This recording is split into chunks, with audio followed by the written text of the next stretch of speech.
All right, Valorant fans, welcome back to the Underdome, the Underpeel, to the Combat Night. And tonight it's going to be I think, open, right? It's just going to be completely open. We're going to have some amazing games. And joining me, Luscious June, is actually Rena Graham, your favorite. Hello, Rena. How you doing?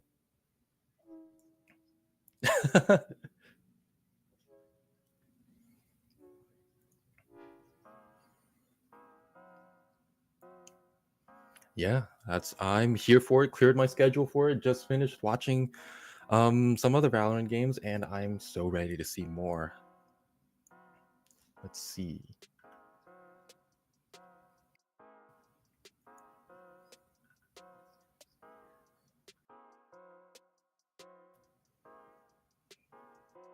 Same here. Same here. Feed me Valorant. That's all I need. I need more. Yeah. Have there been any favorite moments recently, or interesting plays, funny whiffs? Everybody loves funny whiffs.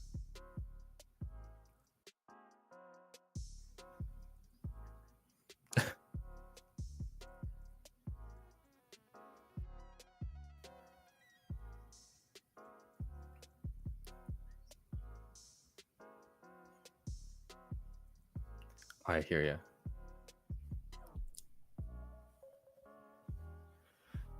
I hear ya. Just for feedback off of that Neon comment, I'm not sick of seeing Neon yet. Every moment that they dash in and get kills is exciting, even maybe because I'm not fighting that Neon, but That's valid. Right. I am okay. I don't want to encourage this behavior, but every time Hoy like casts a clone, about 50% of the time it's gonna be a fake clone. And one day it's gonna pay off, and I want to be there for it. That's all I know. That's all I want. That's It'll actually work why I'm one casting. day. It's like when you're mining for the diamonds, you can't just cut halfway. You got to keep going. Right? Right? I gotta pull something up real quick. Sorry, my Twitch is being buggy. But I am very excited to see some of these matches as soon as possible. Absolutely. I definitely love to see like the aforementioned fake clone pan out. I love when that happens. It's so goofy. All right, here's the moment we're all waiting for. Yeah. Let's wait for the moment where both Yoru's fake clone at the same time. Oh, yes. Yes. Probably my favorite thing to do against a Yoru. If I see a clone, I just back up into it. I don't care. I'll know if it's real or not. I got this, guys. Don't worry about it. I got this, guys. Trust.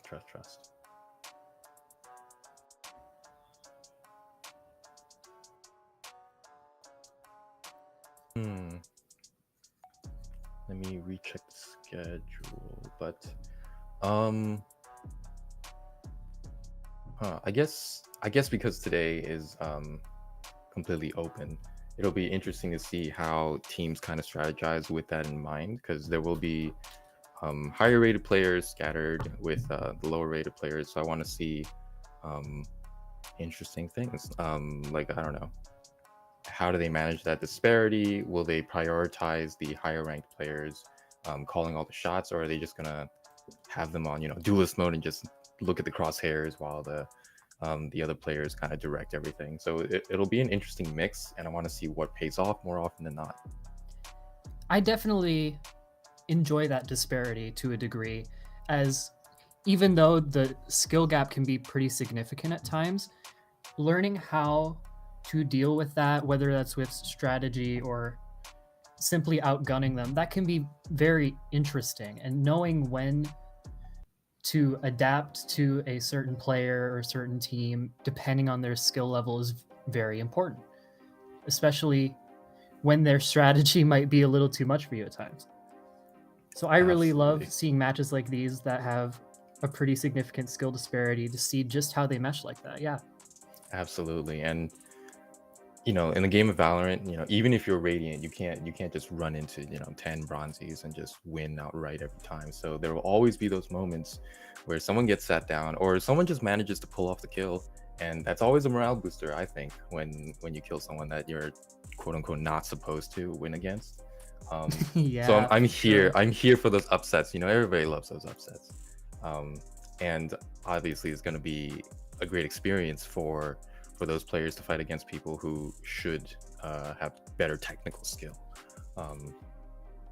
Yeah, Yeah, absolutely. fun times, everyone.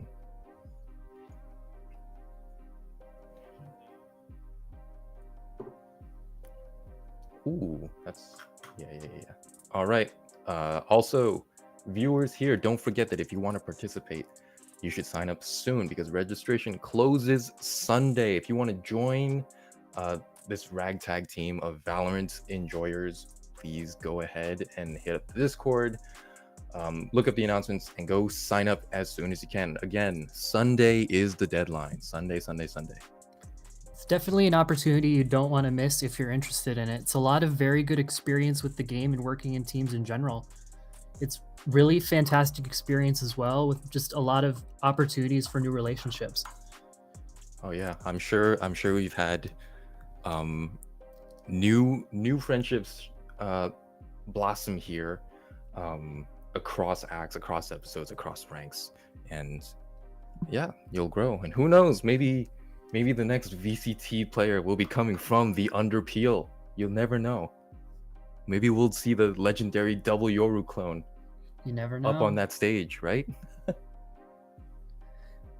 One day, one of these Underpeel players is going to show up in the Challengers League, and we are going to cheer them on so hard. Or maybe Heck clown on yeah. them. Who knows? Oh, there will be clowning. There's no question.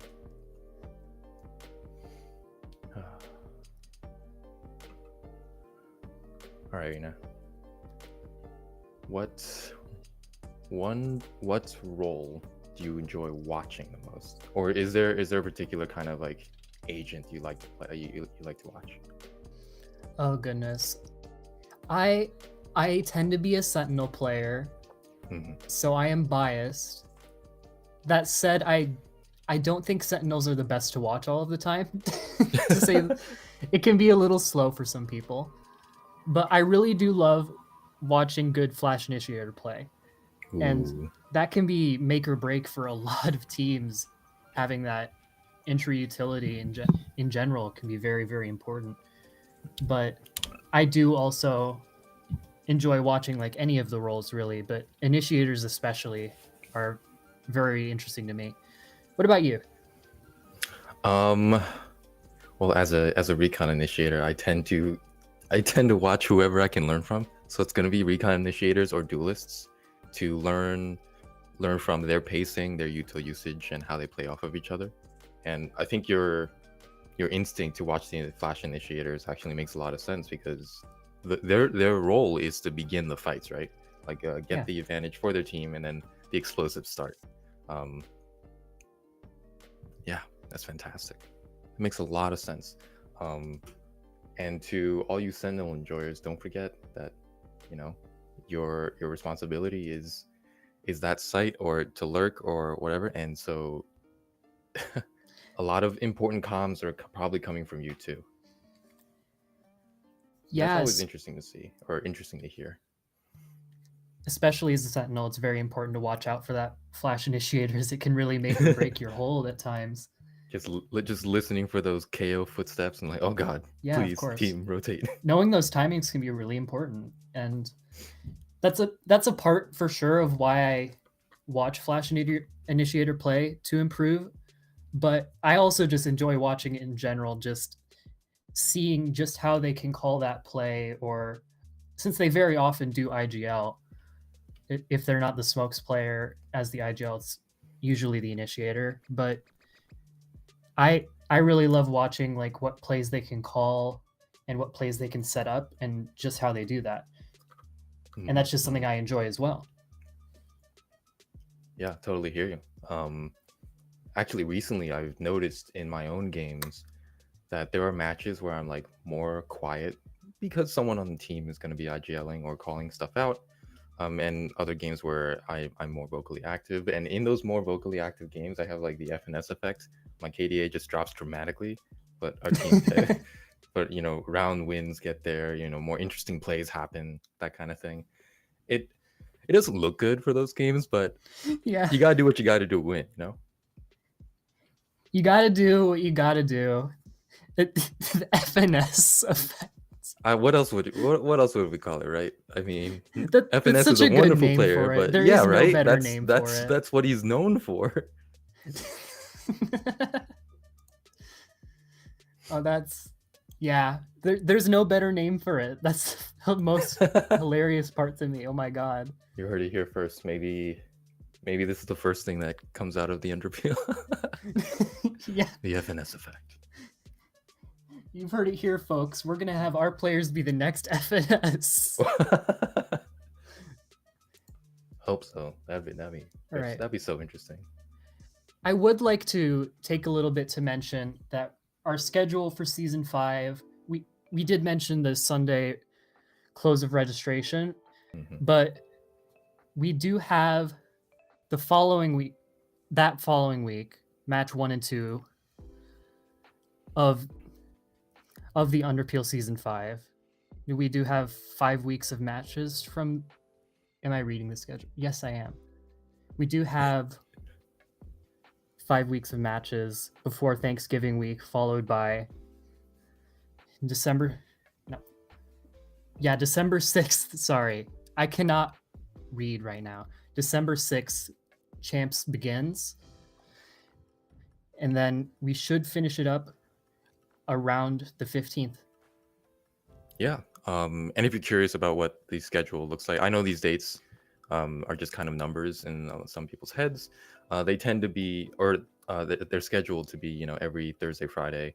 Sorry, every Friday, Saturday for those matches. So registration closes, and then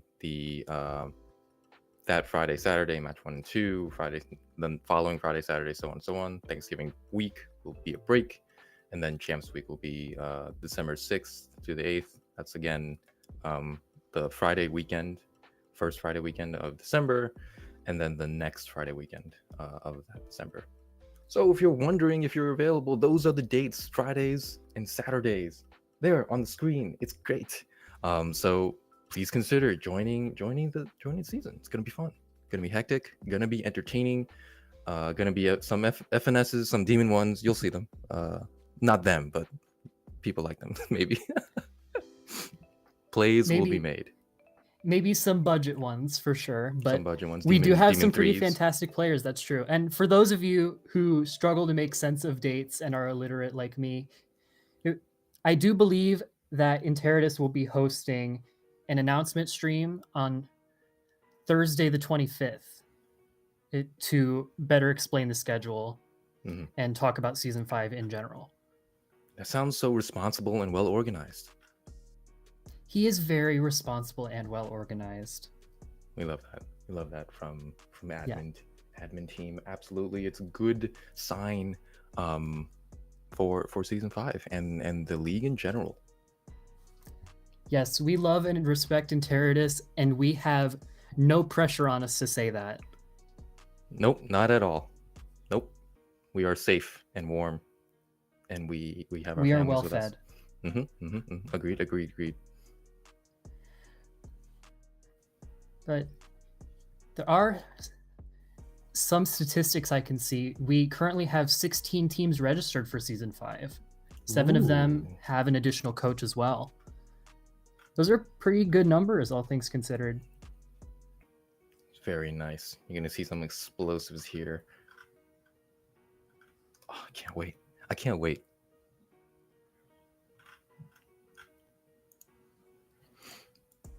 All right. Yeah. And it sounds like we have a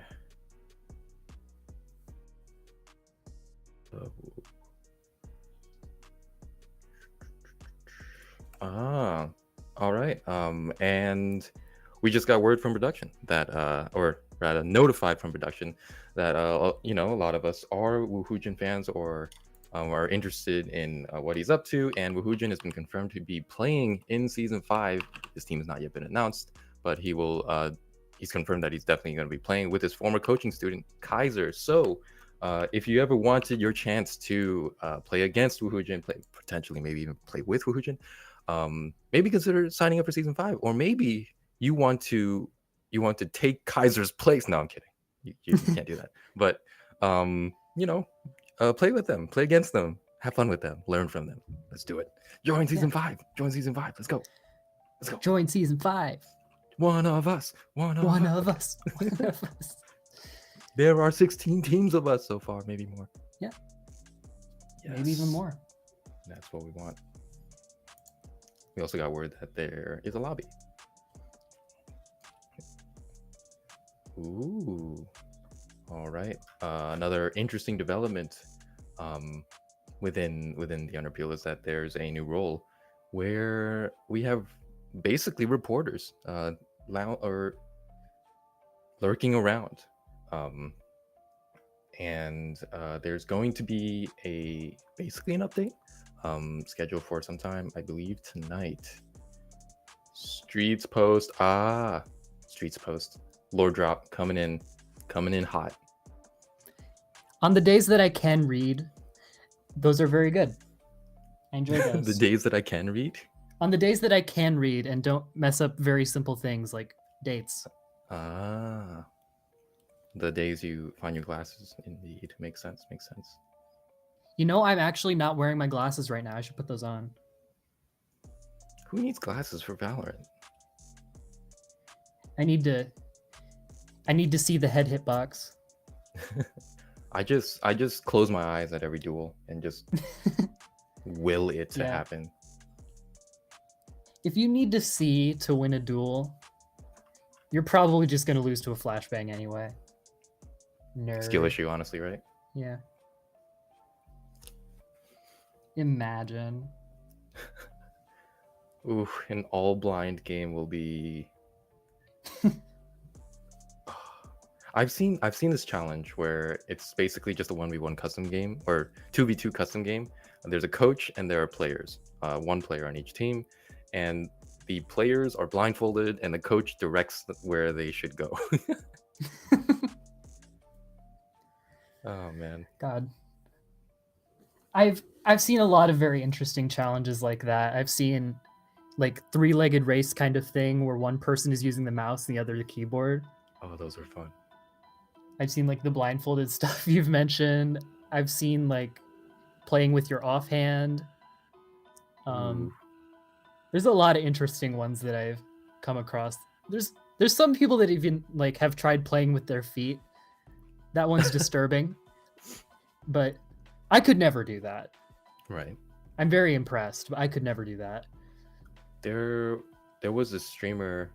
Oh, he doesn't stream anymore. There was a streamer once who hooked up his OBS so that on a redemption, his camera flash would activate and you'd hear the sky flash sound. So you could physically flash him during a game if you wanted. Oh man, he got good enough to sometimes he would dodge it IRL. It was hilarious. That sounds very entertaining. I'd say I'd try that sometime, but I won't. There's no way, right? No way. No, I would not. That would be a funny like Riot event where they hook up the game to in-game flashes, flash you IRL. Oh man. We should have a lobby coming up here in a few minutes, I think. But we're just waiting on a few things to fall into place yet. But we'll have some content for you very soon.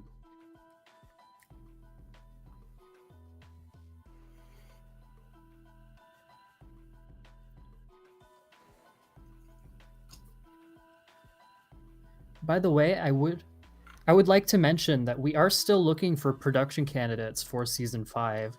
If you want to join in on the help, we would very much appreciate it. We'd really love to have you.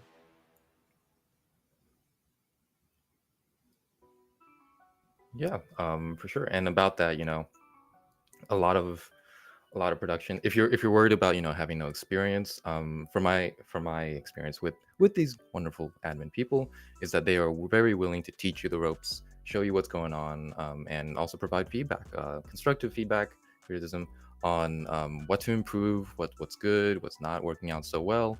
And so if you wanted to, dip your toes in and get backstage with us, then consider joining. Feel free to go to the production prospects and drop a thread. Basically, follow the pattern that's there for a guide post, and hopefully see you backstage too. We've got a fantastic crew, really. It's a really great environment to be in. We've got a lot of different people coming together to make one very big thing happen. Yeah, it's nice and warm here. Yeah. There's a roof. There's a roof. We are well They talk fed. about feeding you. Yeah.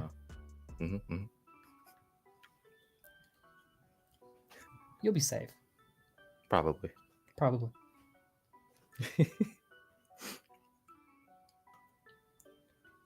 Speaking of content, have you eaten yet? What's for dinner? I have not eaten yet. I'll be eating after the combines, probably. Same here. Not sure what I'm going to have, but I guess at the end of the day, it's good not to get my viewers hungry, but I don't know, maybe we're food content.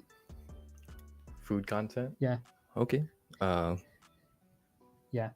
Just gonna and this move just my camera in, to the kitchen. The totally real Thug Finals of Underpeel is going to be a cooking competition.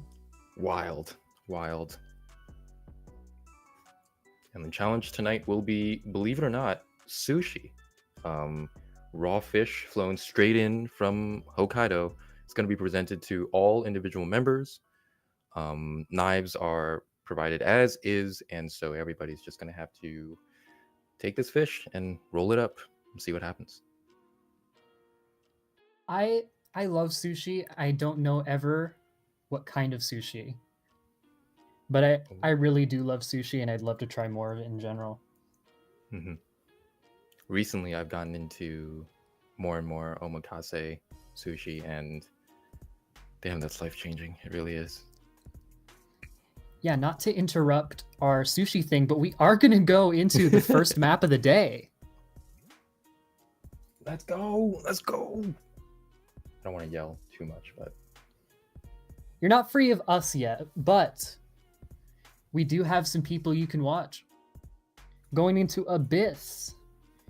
One of my personal least favorite maps, but I know there's a lot of people that do like it. It's a very good content map.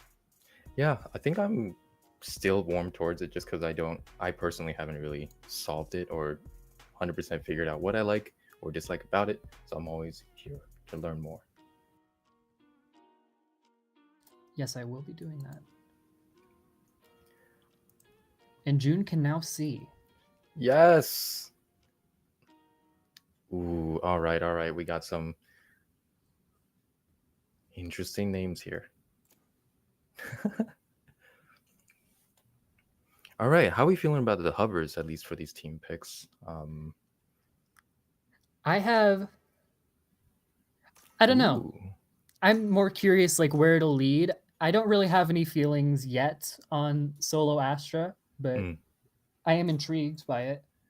And we do have the Reyna coming out, which I do have thoughts on that I will keep to myself. I'm sure everybody has thoughts about Reyna that they may or may not keep to themselves, but more interestingly for me is that the defenders have opted just to go with their lone flash initiator. No recon for them. Typically I see at least a Sova and occasionally like a Gecko somewhere, but they've gone with the breach actually. Dami Mami on this breach, maybe prioritizing the combo with Yoru. Always a very dangerous combination, so I'm here for it. We are loaded into a map. Yep. Abyss first game on stream on the night. Here we go into the Underdome. Underpeel. Let's go. Combine night. Let's get hyped. Yes. All right. Let's see what these teams have got to bring to the table. We know that mid is a very important place on this map for both sides to control, as it can lead to a hit of a lot of different places on the map, as well as, oh, we've got a pause coming up.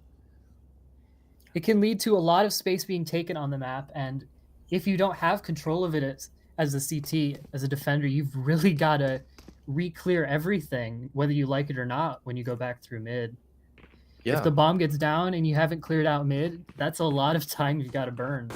yeah, it's like you said, mid it feels super important here. And to add on to your point, not only do you feel the need to clear it, but even if the attackers don't or whoever takes it doesn't actually utilize that space, that's a lot of pressure for the enemy team because it's such a centralizing point. You know, you can see the vents, you can see it leads to both CTs, both spawn areas, and for me, the B link, I forgot what they call it on the map, but that B link area towards the attacker side is devastating. That's such a massive flank to have for the defenders if they do decide to push all the way down there.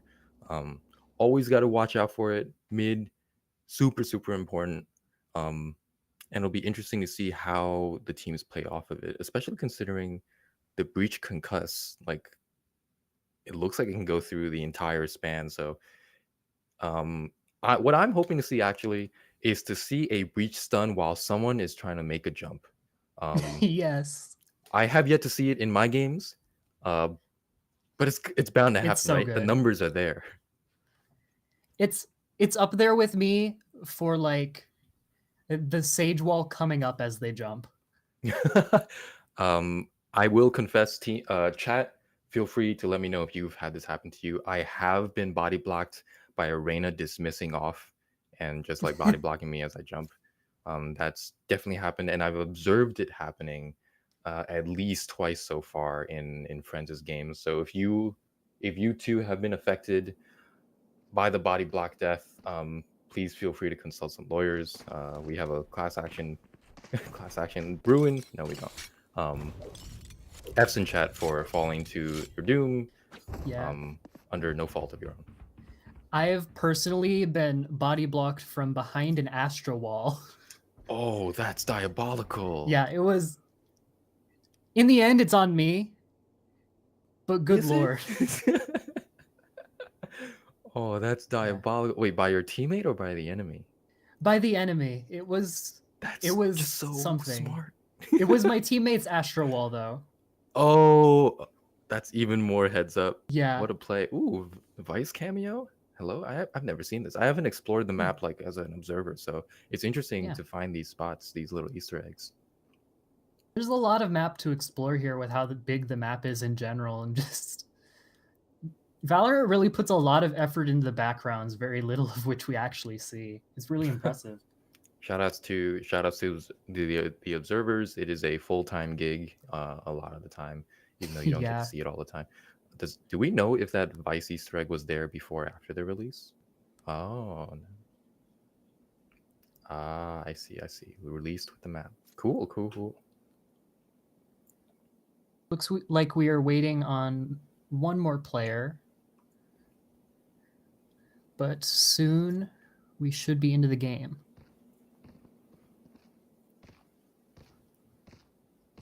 All right.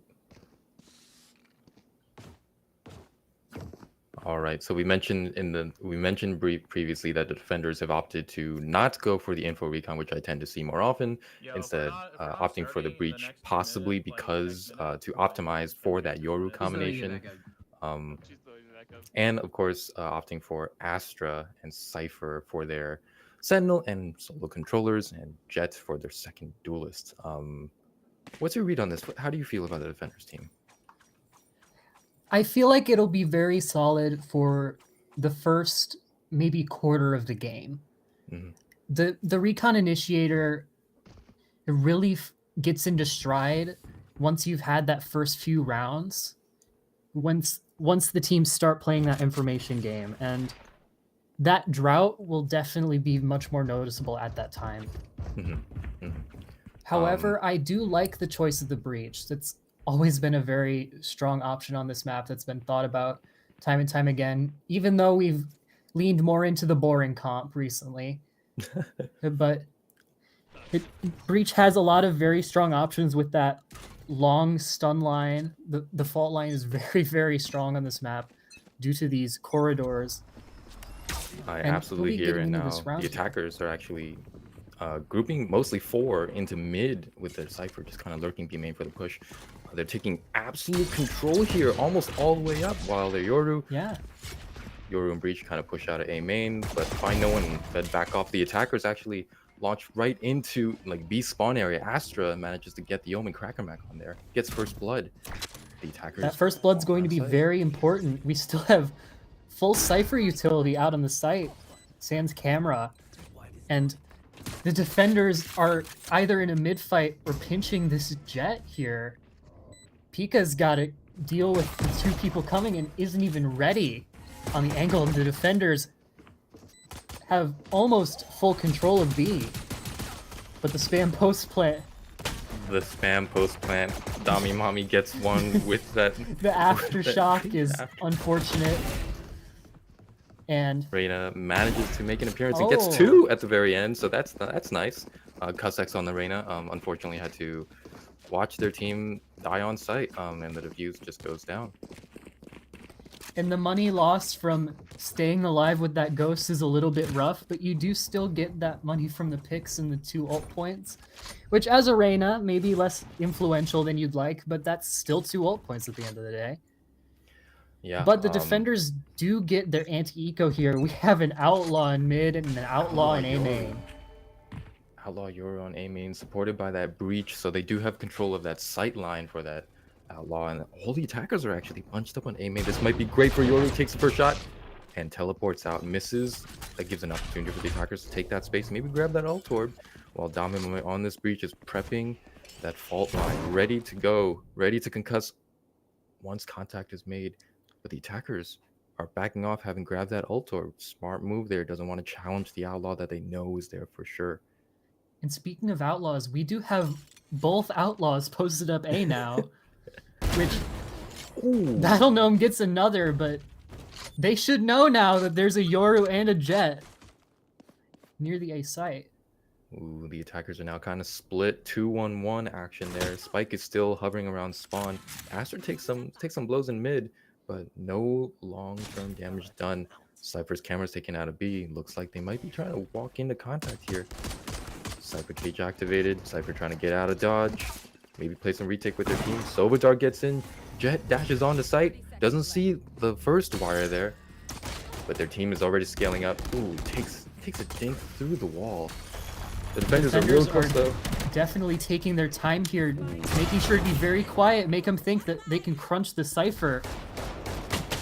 And Pika got a little too aggressive there. And now the defenders have a 4v1 numbers advantage. I believe in that is a Guardian going to Nixie. Potentially. Nope. And that's a pretty solid anti-eco for the defenders. That's 4 guns saved. One of them an outlaw. That could be a lot of important damage into this bonus round. Yeah, I couldn't see if they managed to actually pick up the second outlaw, but like you said, a fantastic anti-eco on the defender's side for surviving, kind of a domineering presence that they had, just controlling a lot of the map and even letting them on the B and then collapsing, flooding like almost immediately. Tough round, but you know, the economy is there for the attackers to full buy and they're ready to go. Already going to be pressuring A main. Looks like Yoru's going to try to make a play here, but that Sova Dart sees them. TP's out before they lose their life for it. Breach is ready here. Smoke goes down. Rain of Flash goes out. Jet dashes on the site. Jet is kind of alone here. Oh, Nick the Jr. timing! Yoru gets first, but Pika gets two on the site.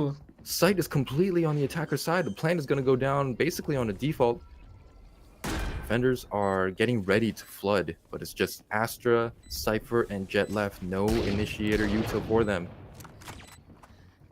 Pika gets caught out, but the shots are missed. Battle Gnome stuck retaking with that outlaw. Defenders do have heaven control, and Jet is trying to contact up here. Smoke goes out, but doesn't see Pika still there. Pika gets a third off of that. 2v4 for the attackers. Again, the plant is down. Dart illuminates Boomer on that Cypher, and Cussex on that Reyna manages to take him out, and now it's just the Astra with the Sheriff. I can't say I've seen it before, but you never know. You never know. Pika closes the book on that dream with a 4K for the round on the board, 2-1 defender's favor. I definitely like that idea Battle Gnome had to drop the Outlaw and run in for the Stinger potentially, but there was a miscalculation that it was definitely being watched. It was a very risky play, but a necessary risk to be sure. And 4 guns going into the first gun round of the game, that's pretty significant for the economy, but we do have a clear comms round coming up. Let's see what we got. Close right. I needed their backside. I did not clear left. Left cleared. Okay. Oh, heaven. Give me backside. Yeah. 130, good trade. Come back main, please. Come back main. Please spam. They have no smokes. Flank one. Flank. I'll watch right side. Nice. Chill. Drop 13 seconds 130. next. Jet 10 seconds 120. next. I'm swinging on tap. Nice. Last unknown. Might still be flank. Nope, on site.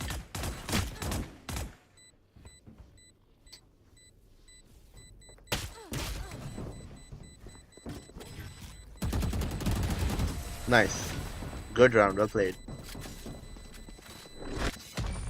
All right, and with that concludes the 4th round, the first full buy round for both teams. The 4th round on the board, 2-2, all tied up. Yeah, pretty standard post plant for the attackers, I think. You know, the call specifically made to back out of sight to play post plant, cognizant of the fact that the enemy team no longer had smokes. And with the Sova alive, it's just devastating. Yeah, playing against that is just kind of very demoralizing. But anyway, the attackers It's a are very actually difficult setup indeed. And we do see a very fast mid from Cuss getting demolished by Nick Jr.'s Stinger. Fantastic. I love seeing dastardly plays enabled by degenerate Yoru skills, and you got to see one there, just Stinger opening up the map for the defenders. First blood, 5v4. Unfortunately, Reyna died in a very deep position, so they can't pick up the weapon. But numbers advantage for them, despite the gun disadvantage. Well played there for the defenders, and now the defenders are actually kind of playing a 1-3-1, unsure where the attackers are without that info initiator for them to gather information with their skills. They kind of just have to peek stuff with their physical eyeballs. Yeah, but the attacker that jet information crashes on route definitely being filled here now that the A site is being run down into Nick Jr.'s Stinger once again. Nick No Jr. bullets looking to like Stinger, but you Senior don't here. need them. Good for 4. And Pika's stuck out sight. 30 seconds left. The very large hill to climb. And that large hill looking like Nick Jr. right now at this moment. Like you said, with 4 kills under their belt. Gets a dink off of that jet and takes down the 4-kill monster Yoru there. But knows exactly where Battle Gnome is. Battle Gnome just holding, waiting for their teammate Astra to come in. Battle Gnome gets the headshot, takes them down. An amazing thrifty for the defenders. Nick Jr. That's what you want to see from your Yoru. Just risky plays enabled again by Yoru TP. Amazing. Nick Jr. What did you eat today? Fantastic.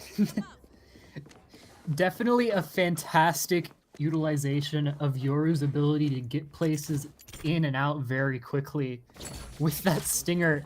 That initial pick mid didn't cut off the entire team quite like it did on the A site with that breach stun. A really great combo to be sure. And speaking of combos, we got a dimensional drift spotting out 4 of the 5 attackers.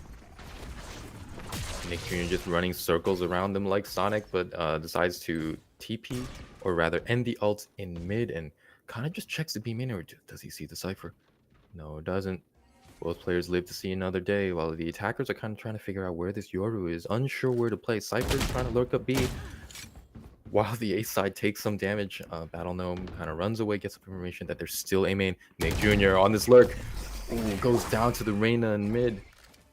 That was a beautiful clear, just knowing that the Yoru could be anywhere, and anywhere usually means the funniest spot a Yoru can be, knowing that they'll be able to TP out of there at any given time.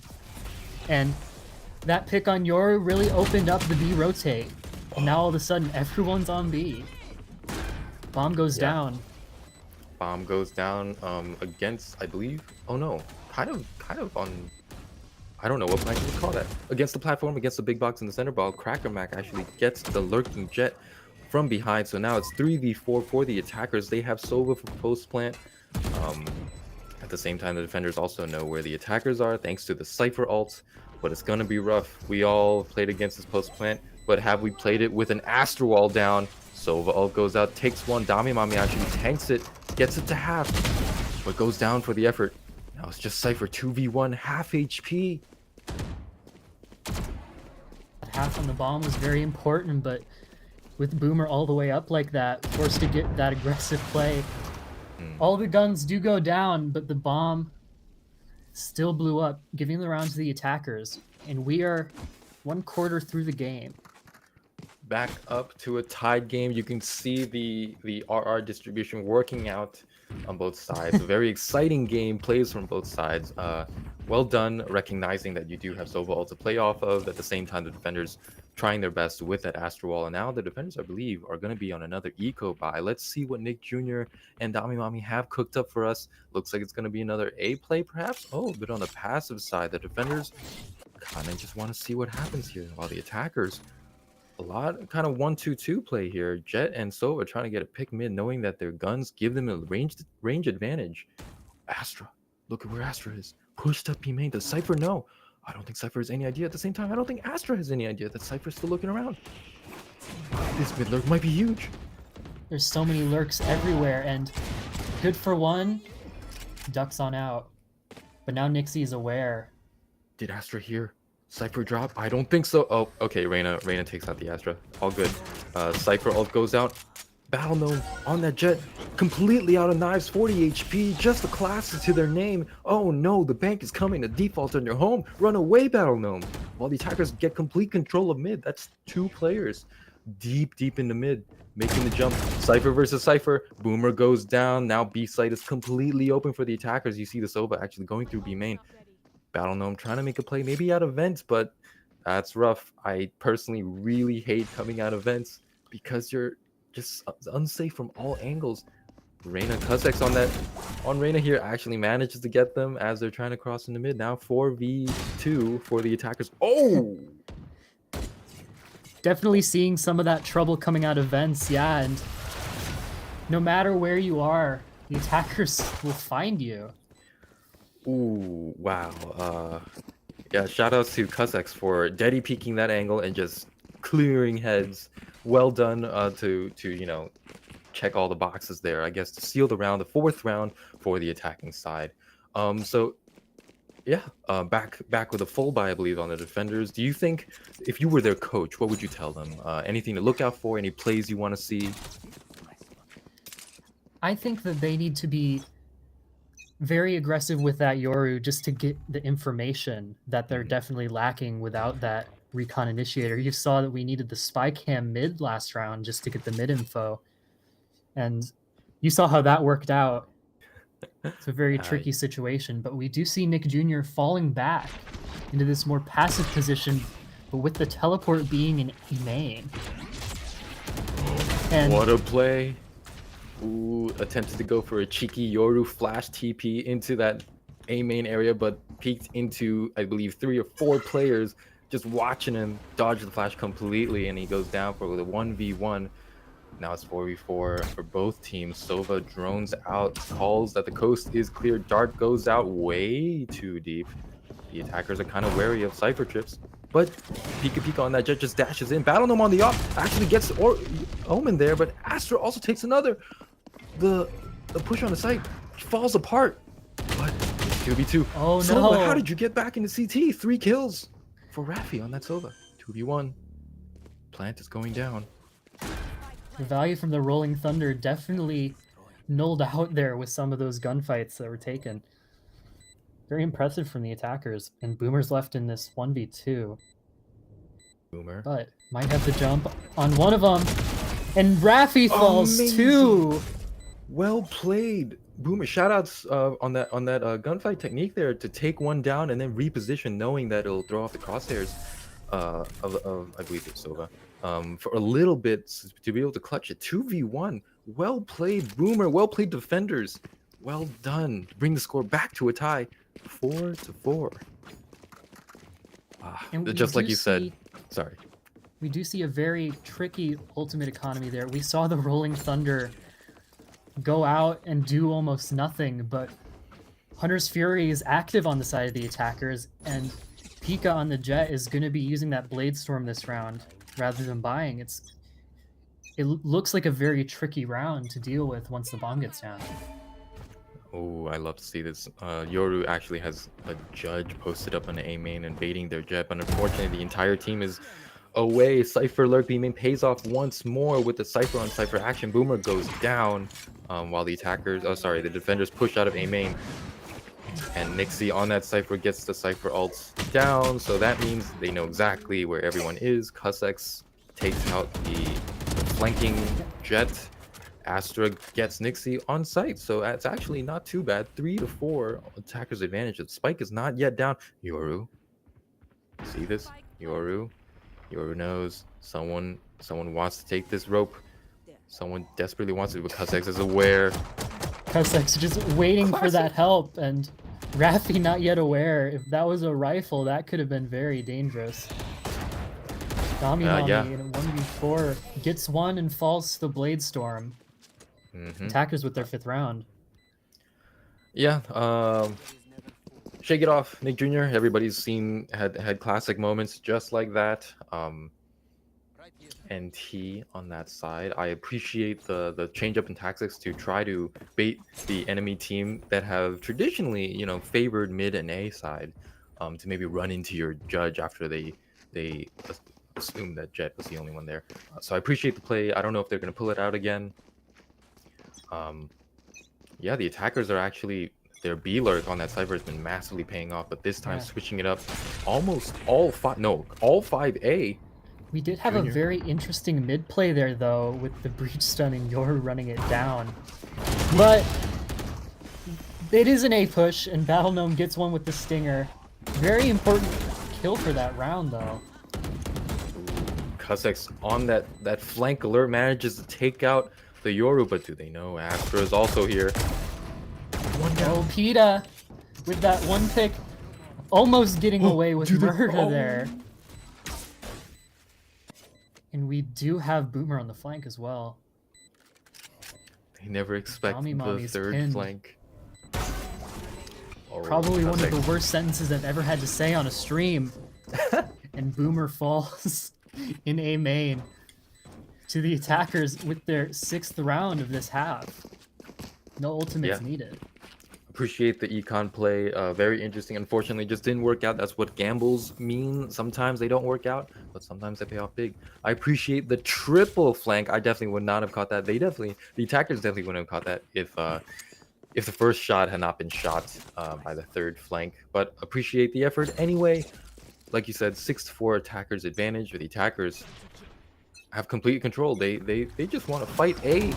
But this might be a disaster for them as Nick Jr. takes the first. Nixie goes down. Another shot goes out. Crackermack actually takes out Jet for the attackers, for the defenders, and now defenders are kind of pushing back. They are aware of everybody on the team. Rain of Flash goes out. Yoru ult goes out to get more information. Sova's droning, but I don't know if they want to go here. They count 3 already.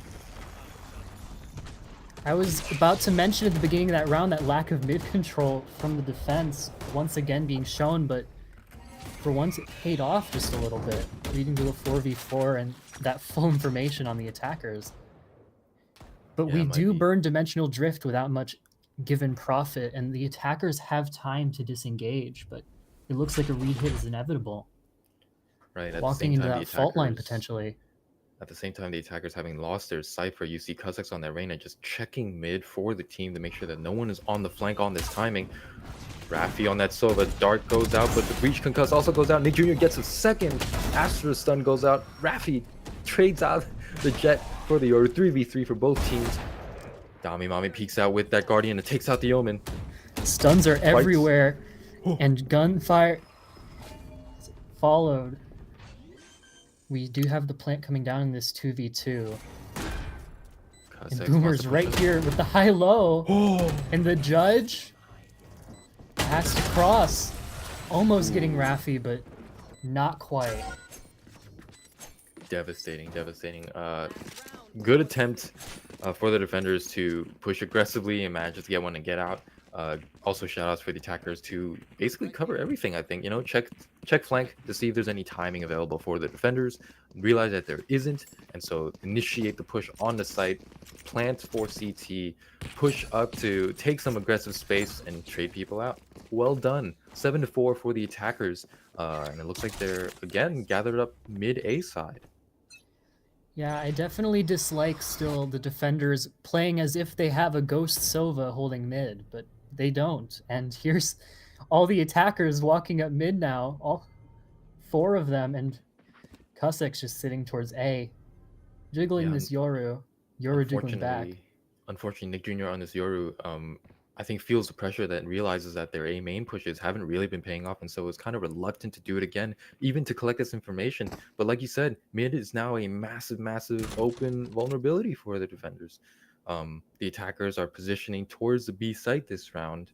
Cypher setup is here. Cypher camp sees at least one. Smokes go down. Grabbing orb, Sova drone goes out. Looks like the push might be made. Reyna's gonna jump over on site. First contact, Jet dashes on. Notably, Cypher tagged by that owl drone, forced off of site in a 4v4. Astra's down.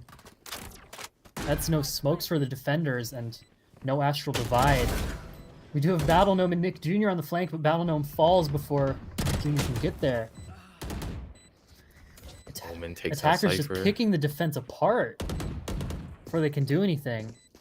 Nick Jr. gets one, but beautiful quick scope. Dami Mommy is here with one flash and a dream.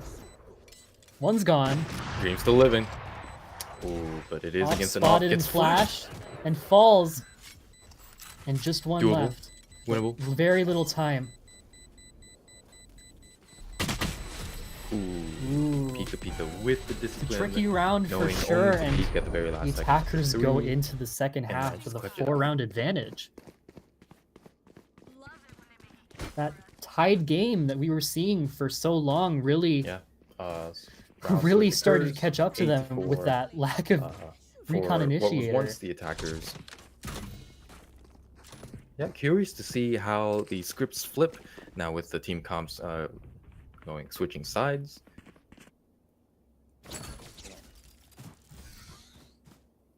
Uh-oh. Sorry, I am experiencing some lag, it seems. I am as well. I apologize for that, but all good. It looks like the teams are good, the players are good, and we are going to see yet another A fight, hopefully. Unless the attackers are more patient than I am. It doesn't look like they are, though. We do see an A hit 10 seconds in the round, that A main control going in favor of the attackers, the orb going towards Yoru, who falls. And the A hold is really fantastic, just being crunched by every angle. All that's left for the attacker side is Boomer on this Cypher trying to lurk mid. But Cusek shuts down the Dream with a triple kill on the board. 9-4 for the defenders. Well played. That was a really fantastic hold with that. You can really abuse the several positions you can hold on Abyss there. There's so many places that you have to clear. Normally with that recon initiator, but we're definitely seeing the pain that's being caused by the lack of it there. It is rough. I'm hoping that the attackers are cognizant of that. Anyway, stun goes out. Raffi gets one with a shock dart. That's a shock dart kill. Nick Jr. falling in mid. We have Cusek's pulled all the way up into 3 people. Ooh. Pika on the Outlaw The attackers were about to push into a whole outlaw, but instead they just got pushed into and shredded. I love Fault to see line the not doing defenders much are at all. so aggressive here, just so confident in their ability to win the fights with these guns, just containing them completely. Nixie on this lurk gets Dami Mami on the breach, and now it's just Astra against the world with a classic. Nixie says, no thanks, not today, not today. 10-4 for the defender's side. Yeah, usually I wouldn't recommend aggressing like that, but they felt it in their bones, just said, I want to diff everyone, and it pays off for them massively. 10-4. They definitely sense the trepidation in the attackers' brains right there, and that was a flawless round. We have all of these weapons on standby, including, once again, 2 outlaw. No, an outlaw and a marshal, rather. Yep, But 2 coming marksman in. rifles, that can be very scary on such a long map like Abyss. Yeah. Once again with the A pressure. We're going towards Nick Jr. Time with the guns, maybe they feel strong enough to get into sight, and they do with the jet dash and the Yoru TP. Tries to get CT control, gets traded out. 4v4. Yoru pushing up. Oh no! It's Omen. Ooh, It's a rifle going the way of the defenders. And gets another. suddenly the Omen. defenders have a significant numbers advantage, just collapsing onto the attackers one by one. And PETA alone with that rifle, but getting a little bit too nervous there. Yeah, I think what happened was just smoke faded from heaven, and the defenders took advantage of it and managed to get Dami Mami that was trying to make some play in a CT. It brings the score to 11-4. But what's coming up right now is actually very, very entertaining for everybody. Clear comm rounds coming in 10 seconds. Can't wait for that Nick, on a come here. first I round. have something for you, Nick. Oh wait, no, fine. You right here. Ready? I want to see it. Let's see There you it. go. Oh, thank Nick you. Jr. show me something. Are we? Oh, Jet mid. We're playing quiet, I thought. No. Yeah, that's my bad. My bad. My bad. My bad.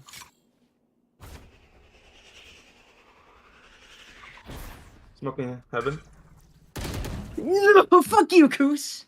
Hey. We gotta speed this up. No, Stunning bro. 3, 2, 1. I'm He chucking only, backside saw, 3, yeah, 2, he 1. only saw me. You guys have to go fast. Heaven. Oh, he's not playing. Heaven out now. already. Heaven. Heaven. Best shots ever, damn. Last player standing.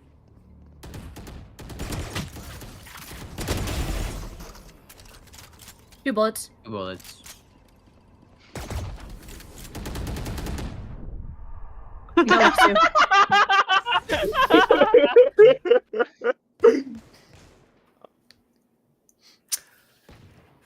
Match point. What an end to that round. we go into match point. The quiet play that we've seen the attackers going for not quite panning out, and those round wins really piled up fast. Yeah, you got to appreciate some of the banter here with the Fudge You Koos immediately drops by the lurking Yoru, and you see some G2 shenanigans at the very end there. You got to appreciate it, and we see a wacky little psych war. No, okay. One more round for the defenders. Actually, going to be 2-1-2 setup for them. Yoru comes out, going to be clearing A. This Sova fearing for their life, running into heaven. This Yoru being an absolute menace, coming out with the shorty, gets one. Tries to TP out. Unfortunately, doesn't make it. Omen gets a trade 4-4. Cycles down. Oh, this is brutal once again. Getting isolated.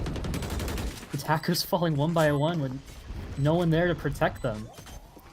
And we see the potential A main post plant with all the spam, but you need people to spam. And when there's a numbers advantage like that, you don't need a lot of utility to clear them out. You can just use the bodies. Yeah, just wasn't enough. Well played on both sides. Some fun plays, some amazing shots there for the first map on Abyss for the Underpeel Combine Night.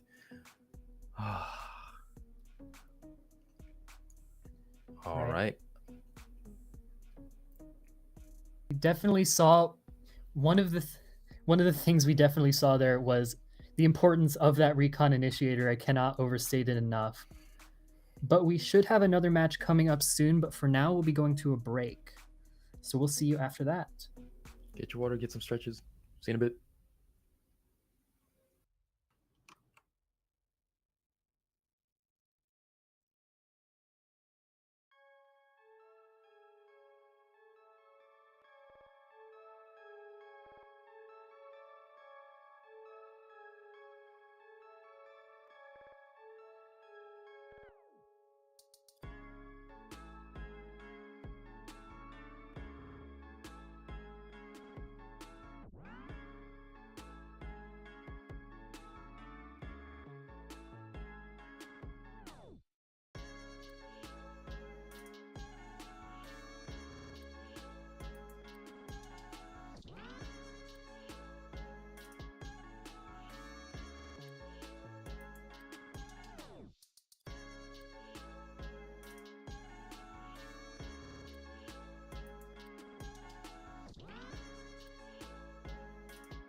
All right, underpeelers, welcome back to Combine Night. No restrictions here, and the first game was explosive, exactly as I anticipated. Rena, how did you enjoy your break? I definitely enjoyed my break. I got myself a nice tall glass of water. This stream is sponsored by water. Get yourself some H2O today. Get yourself some H2O today. Hydrate with style.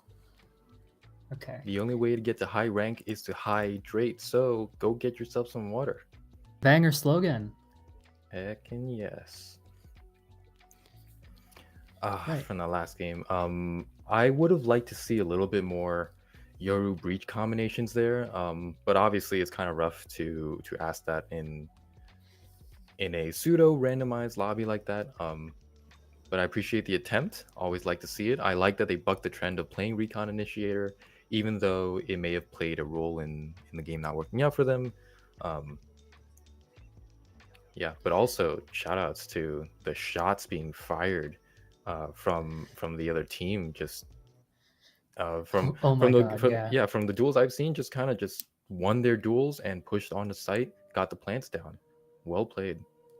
Yeah, those really were some fantastic shots fired, and we are getting into our next map right now, going into a sunset match actually. Let's go sunset. Everybody likes to see it, you know. The question on the attacker's mind is always, can we rush B? Yes, no, maybe lurk up mid. Or at least that's Yeah. what I've been experiencing in my own games. I don't know. And Chad, if speaking you of rushing agree. B, we already see both teams hovering some agents that can break the cipher tripwires in agent select.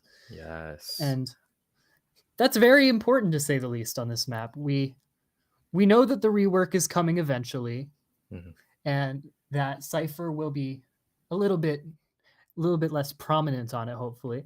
But for now, we do need some way of dealing with that ever-present cipher threat. Yeah. What's actually interesting to me is that I see some familiar names, and they're actually doing a bit of a role switch here. Cracker Mac was an Omen last game, but now already locked into Sova. At the same time, a Boomer was the Cypher player on Abyss, and now is actually hovering Gecko. Rafi was a I think top frag or top 2 frag Sova on the last map, and now is actually hovering Omen. Cool. Oh, and the Neon pick is down. Let's go, chat. Anybody predict the Neon? Because it's here and piloted by 2 Hyper. I want to see it. I'm excited for this game. I really want to take note of Darius on that Phoenix.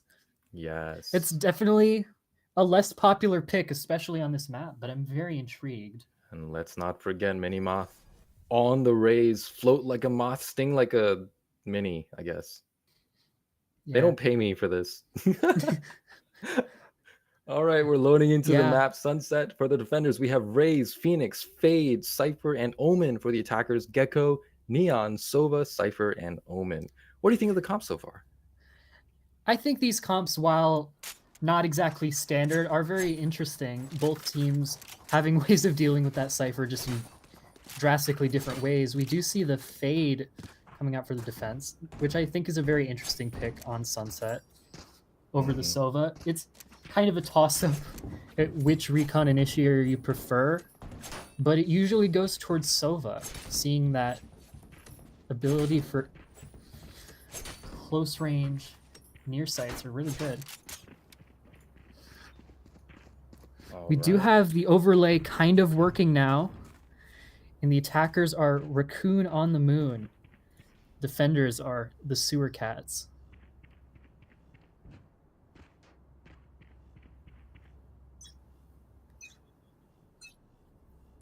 Right, going into this first round. Already you see the attackers smoking top mid there and controlling it greatly. Market door is going to be spammed down. It's actually a 2-3-0 split.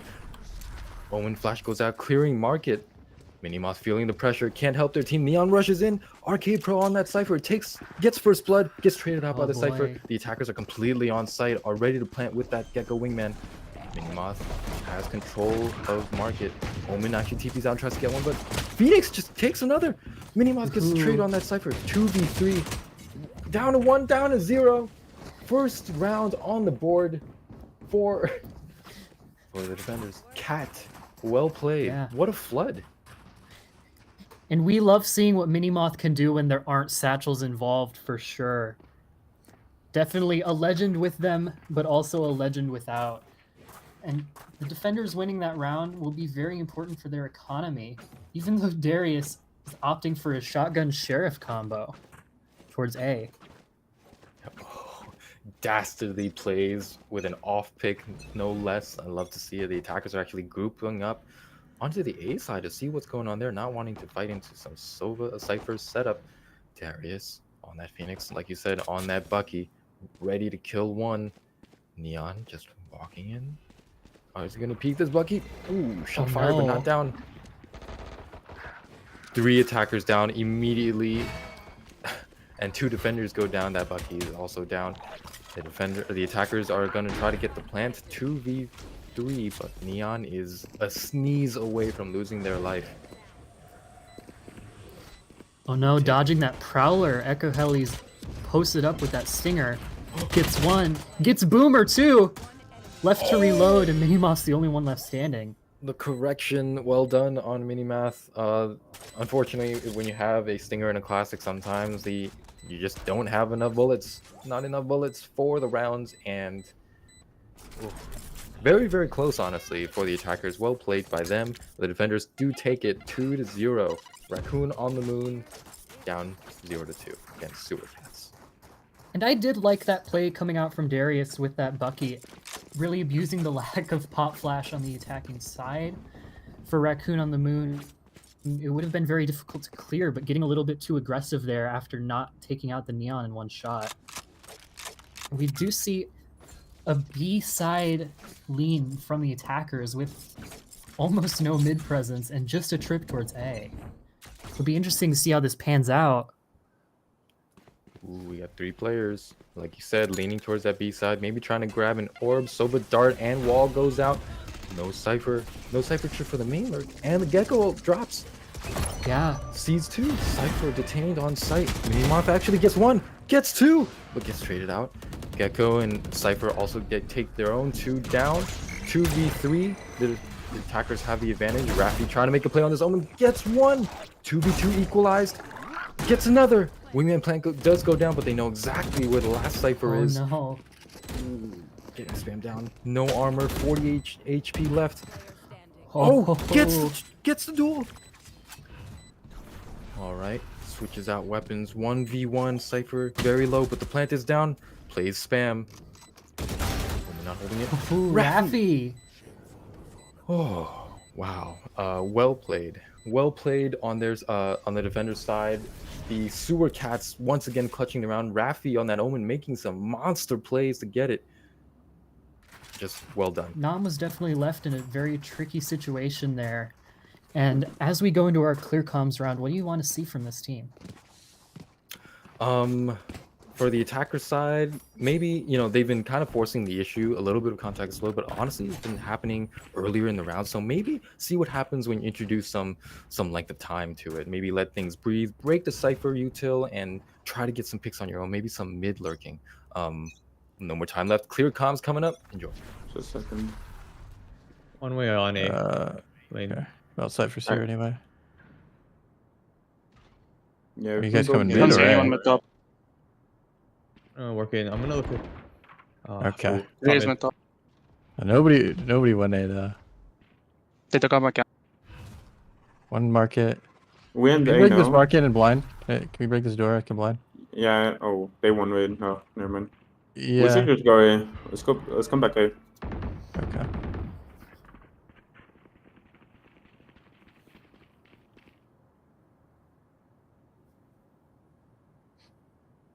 Door's not broken either.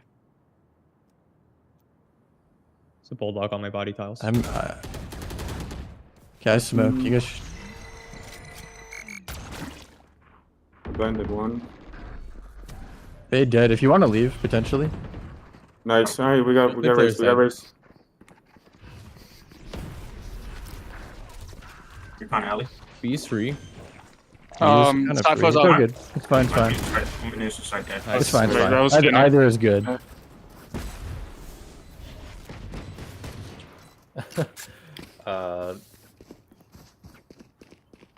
All right, Raccoon in the Moon gets the first round on the board after taking it a little slow, almost like they listened to their old coach on the casting desk.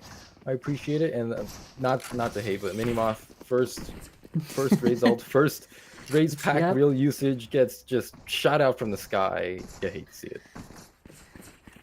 Poor Minimoth getting silly clip after silly clip in their name, and we do see an attacking split. Very 1-0 interesting choice here with no At the real same mid time. presence, and Supercats are all the way up. And not yet spotted by Nom's camera.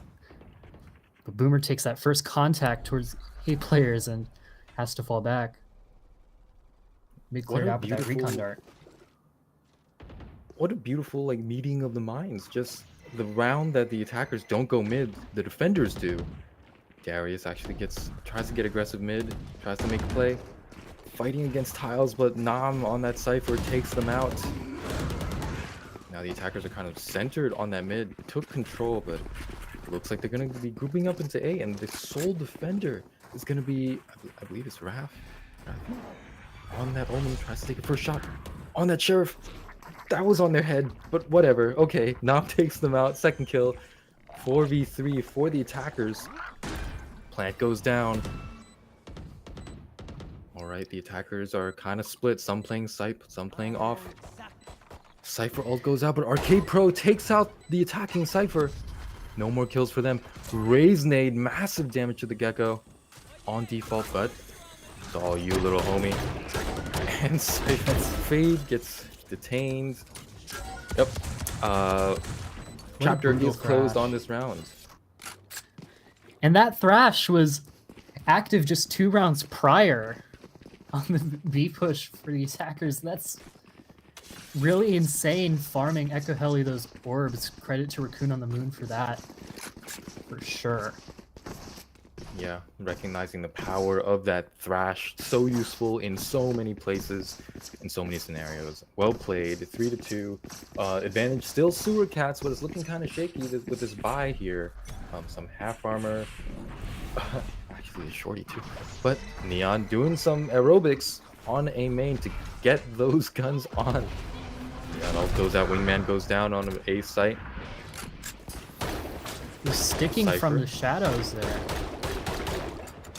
Cypher gives up sight. Minimoth actually takes the lurking Cypher out. 2 hyper on this Neon. Sees the Omen, sees another.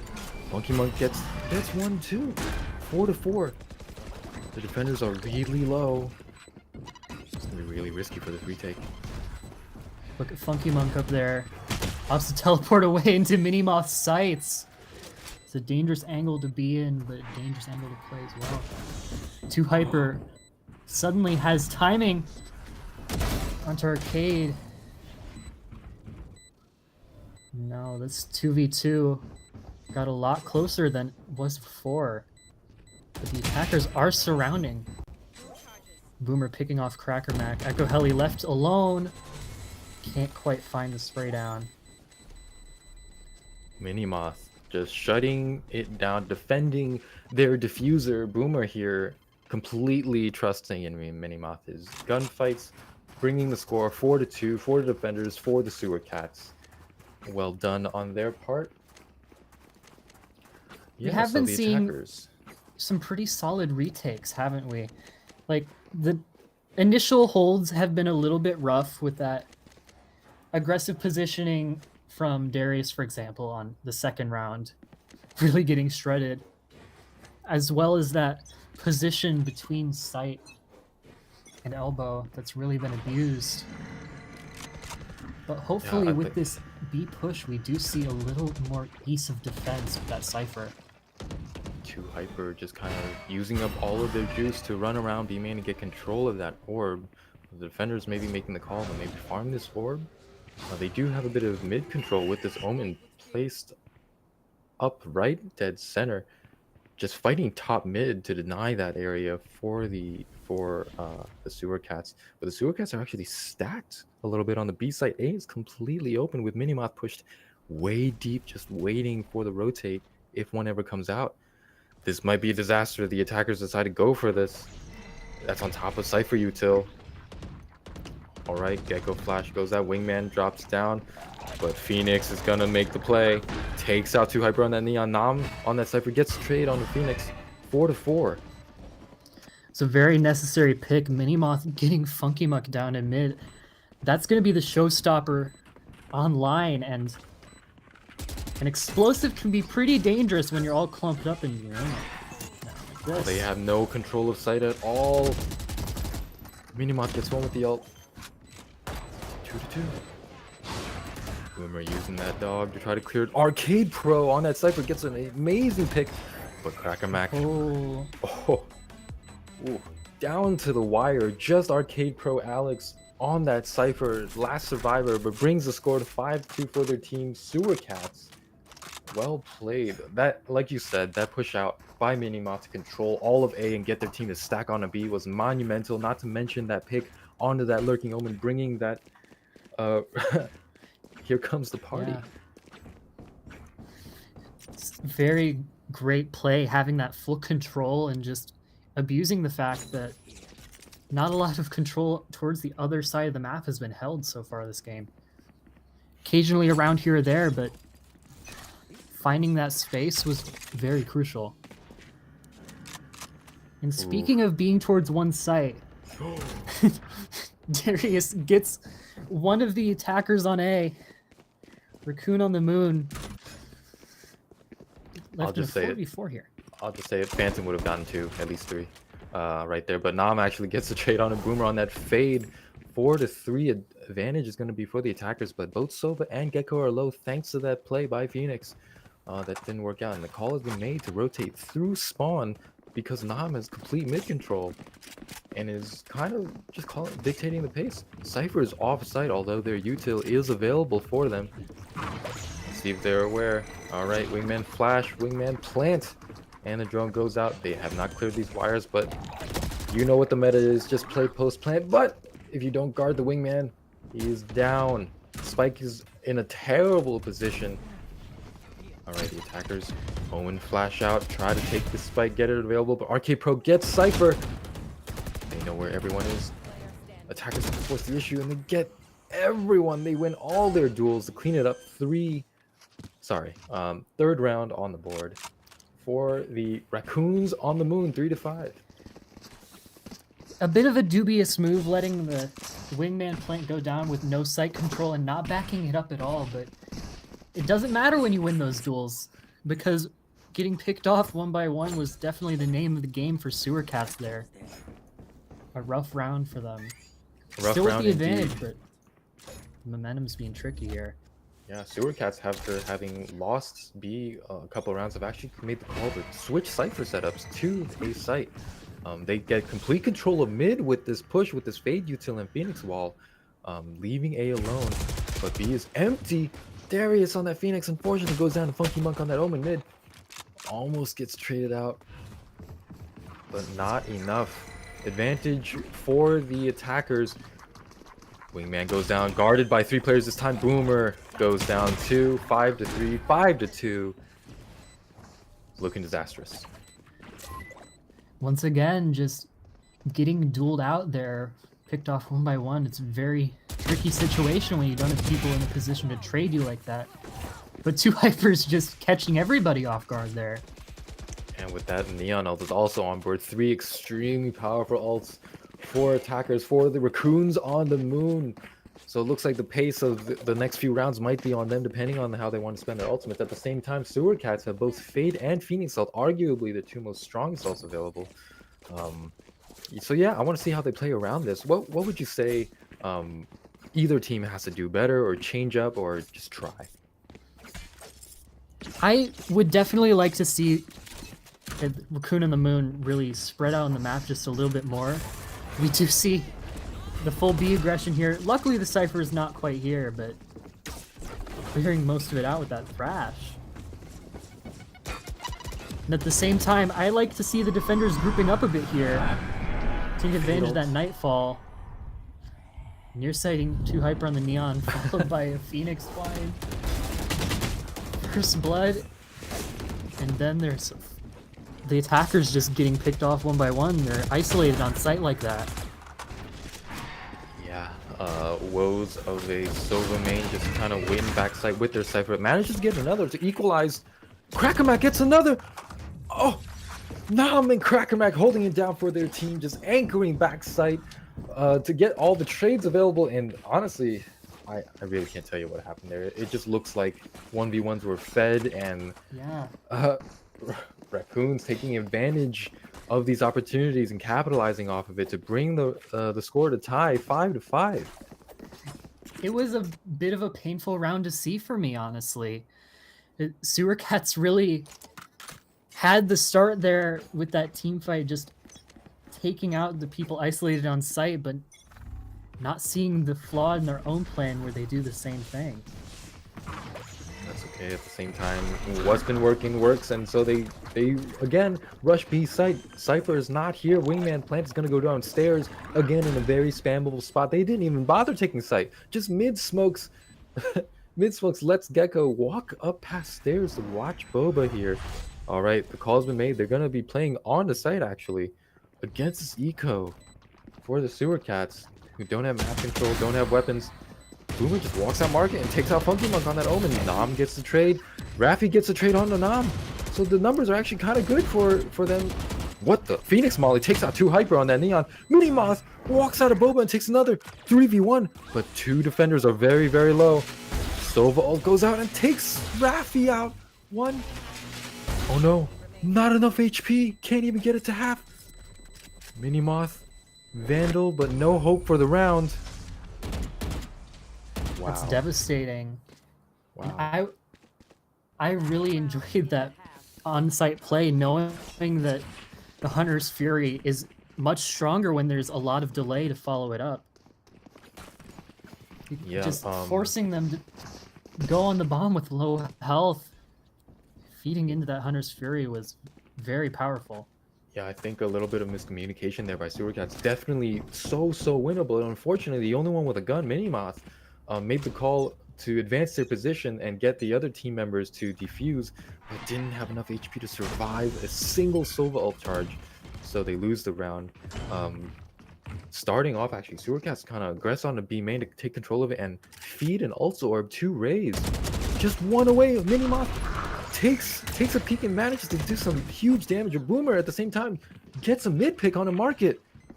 Amazing, great advantage for the Sewer Cats, 5-4. It's a really great play there with that opening season aid, followed with just feeding Minimoth that orb there. One off showstopper on the last round is going to be has a lot of potential there. And while all of Raccoon on the Moon has redirected that attention towards the A site, and even though Arcade Pro is isolated on that A site for now, if Minimoth can get one more pick here, that could be 2 more with that showstopper. Shout out to Arcade Pro on this Cypher. Oh, Boomer takes out another. Raffi gets one. Okay, alright. The Sewer Cats manages to fend them off of one site and crush them on the other, bring the score to a tie 6-6 half, and they switch sides. Shoutouts to Cypher Pro. Oh, sorry, not Cypher Pro. Arcade Pro on this Cypher, making the disciplined play to peek out and not fight the remaining members on the attacking team, but to actually shut down the Wingman Plant. Playing completely for the round. And I don't know if that really changed things, but just gives a good lasting impression that they do want to win. Absolutely well played. Definitely would not have been me. I would not have done that. And going into this pistol round, we're seeing a lot of mid presence immediately from the Sewer Cats. Something that Raccoon on the Moon has not been too keen on in the later bit of that half. Instantly market door gets shut down. I think, like you said, a lot of mid presence, maybe want to take advantage of this massive flash zone for this Phoenix. Phoenix is actually just running up mid, fighting against his Omen. Funky Monk gets flashed out, gets taken out by Darius. Just running up mid. What do you do against that? Meanwhile, Crackermack on the Sova is dueling against the Pro B main. At the same time, Gecko Eco, Heli, and Nam take out 2. Darius gets another. Echo Healy actually takes out the Phoenix too. So now the numbers not looking too great for the attackers. 2-3 advantage for the defenders. 2 Hyper manages to take out Arcade Pro. Cypher goes down now. It's just down to Minimoth. No satchels, just the Sheriff and a single. Oh, 2 Hyper peeking those exactly where Raze is. The team floods in. Ooh. A 3rd kill for this amazing gecko with a great name that I can definitely pronounce. 6-7 for Raccoon on the Moon. Just think helicopter. It goes Echo spin. Heli. Echo Helicopter, Heli. Maybe helicopter. their name is just Heli. You think about that? I'm gonna get this stream demonetized or something. I apologize. No? Okay. Okay. All right. And now the attackers are going to be poised to make a bit of a lurk play. Maybe have that Arcade Pro just walk up to B main. Cypher is going to be lurking, but the mid presence is still there, completely giving up A.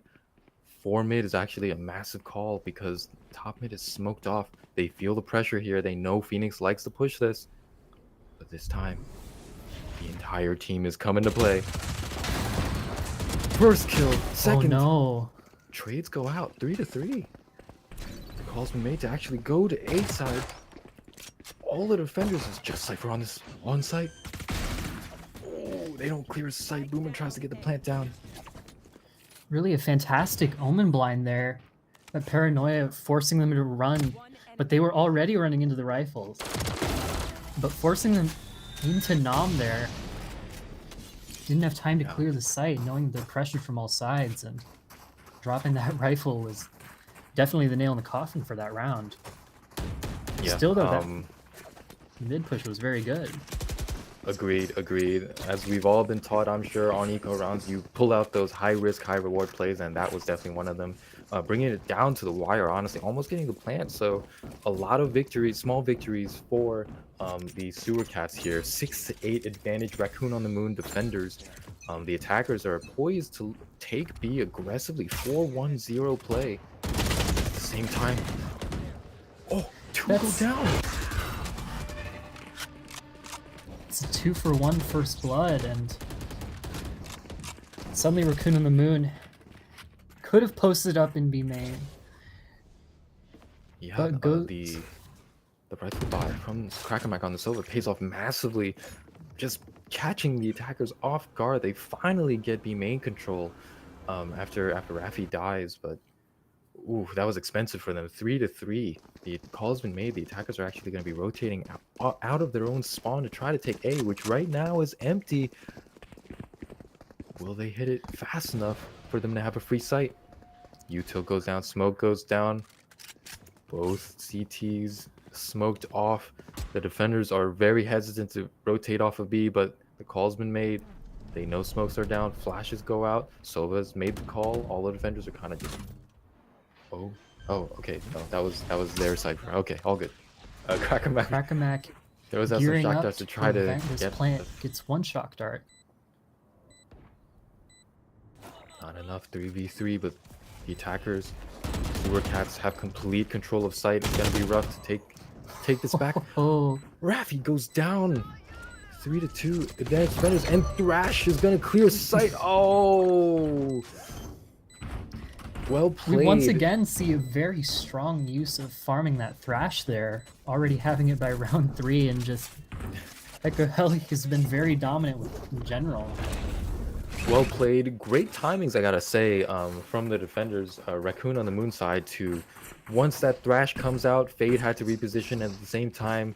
The attackers felt like they had to make a play, and the defenders called it out, peeking at the exact right moment to capitalize off of the util and win the fights on both sides to retake and defuse. 9-6 for Raccoon on the Moon.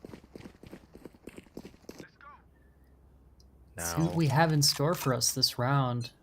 The first gun round of the game. Raccoon on the Moon really ready to aggress this A push. Oh, Taking out Boomer on the fade and forcing Sewer Cats back. what an amazing trap play there to Omen Flash off of that Gecko. Gecko contact and 2 hyper on that Neon, just capitalizing, punishing their lone recon initiator. But Darius gets a trade, and Minimoth gets another. 4. Okay, just 4 Darius kills had a on the beautiful board. curveball there. Blinding out to Wow. get that spike that had fallen at the hands of Boomer, but got a lot more value out of it than one might have expected. Nom's left alone in this situation here. Uh-oh. Bomb not quite down. Raffi getting that final kill here. Well played on that Sewer Cat, like I just said. Excellent trap play by Raccoon on the Moon, but the Sewer Cats had their own, and it's just called bullets to the head. Well done. 4 kills within the span of like 1 second to equalize and take advantage and take site for free. Well done. Yeah, we got about 10 seconds in. Anything you want to add before Clear Comms comes in for this round? I want to see what this run it back the Phoenix ult comes from Darius. I'm very curious how they deal with that. Nobody left. 2 out spawn, but they gave sight. Okay. Yeah, they full I gave. didn't see anybody stage. I'm just holding your body, Phoenix. Here, let's leave. If you, I'm gonna grab the sword. I'm 1 to ult. You can plant. Sight's 3. I'm gonna nade They right. smoked me off short. I don't fucking lose that angle twice. Sova CT as You're well. trying to push out. Link. You're trying to push out. Outlink. Nice. CT.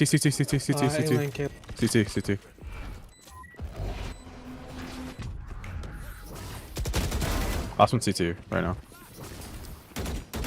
Oh my god, I'm whipping! I got you, Phoenix. I got you, bro. Come on. I'm gassing him up. Come on. Give it to me. Give it to me.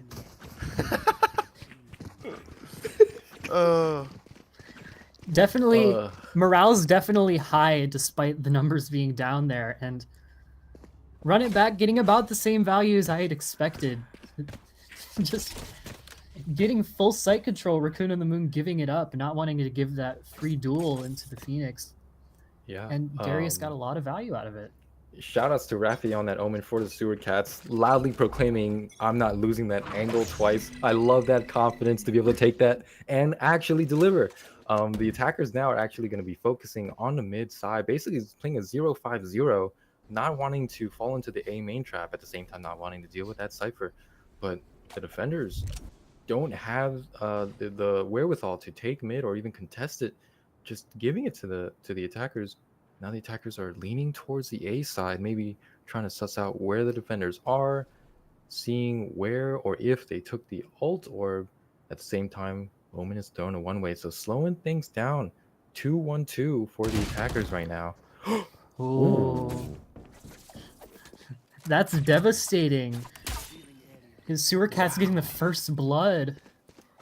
Echo Heli falling. That's their pseudo recon falling down. Nightfall might come out on this B site. It does. Trip's Cypher smoking broken. for himself to get entry into sight. Same time, Cracker Mac tries to drone out, but the call's been made. Oh. Raised rocket. Ultimate's being traded, going in favor of the Sewer Cats there. Now it's just 2 raccoons in the market. Down to 1. Funky Monk goes down. A flawless round for the Sewer Cats. I guess just the slow play and the explosiveness just kind of caught them off guard. Takes B site almost for free there, but manages to just clutch it out. Well done, well done. It's a lot of banter being had here. Flawless round from Sewer Cats, despite Boomer going in with only a shorty. One of the silly details I didn't get a chance to mention that round. Boomer started that round with a shorty, but it looks like the ones with the weaker weapons are going to be Raccoon on the Moon here. Ooh. The Fast Raccoons pushing on out the an Moon A side. making a play with that bad econ. 2 hyper dodges, 1 duel. Calls been made. The attackers feel the pressure to force the issue on the market. Where the Cypher's playing. Cypher gets flashed 3 different ways. Cracker Mac's dart is good, tags 4 people, but goes down to bigger guns. Boomer cleans it up, and Phoenix is pushed. Darius on this Phoenix is pushed way past Boba. Are the defenders going to be aware of this? Is this going to be a free rifle for them? Oh, It probably looked a lot here. sillier for us than it did for the players there, but one of the interactions of all time for sure. Darius getting out of there scot-free and Funky Monk falling to that second aggression.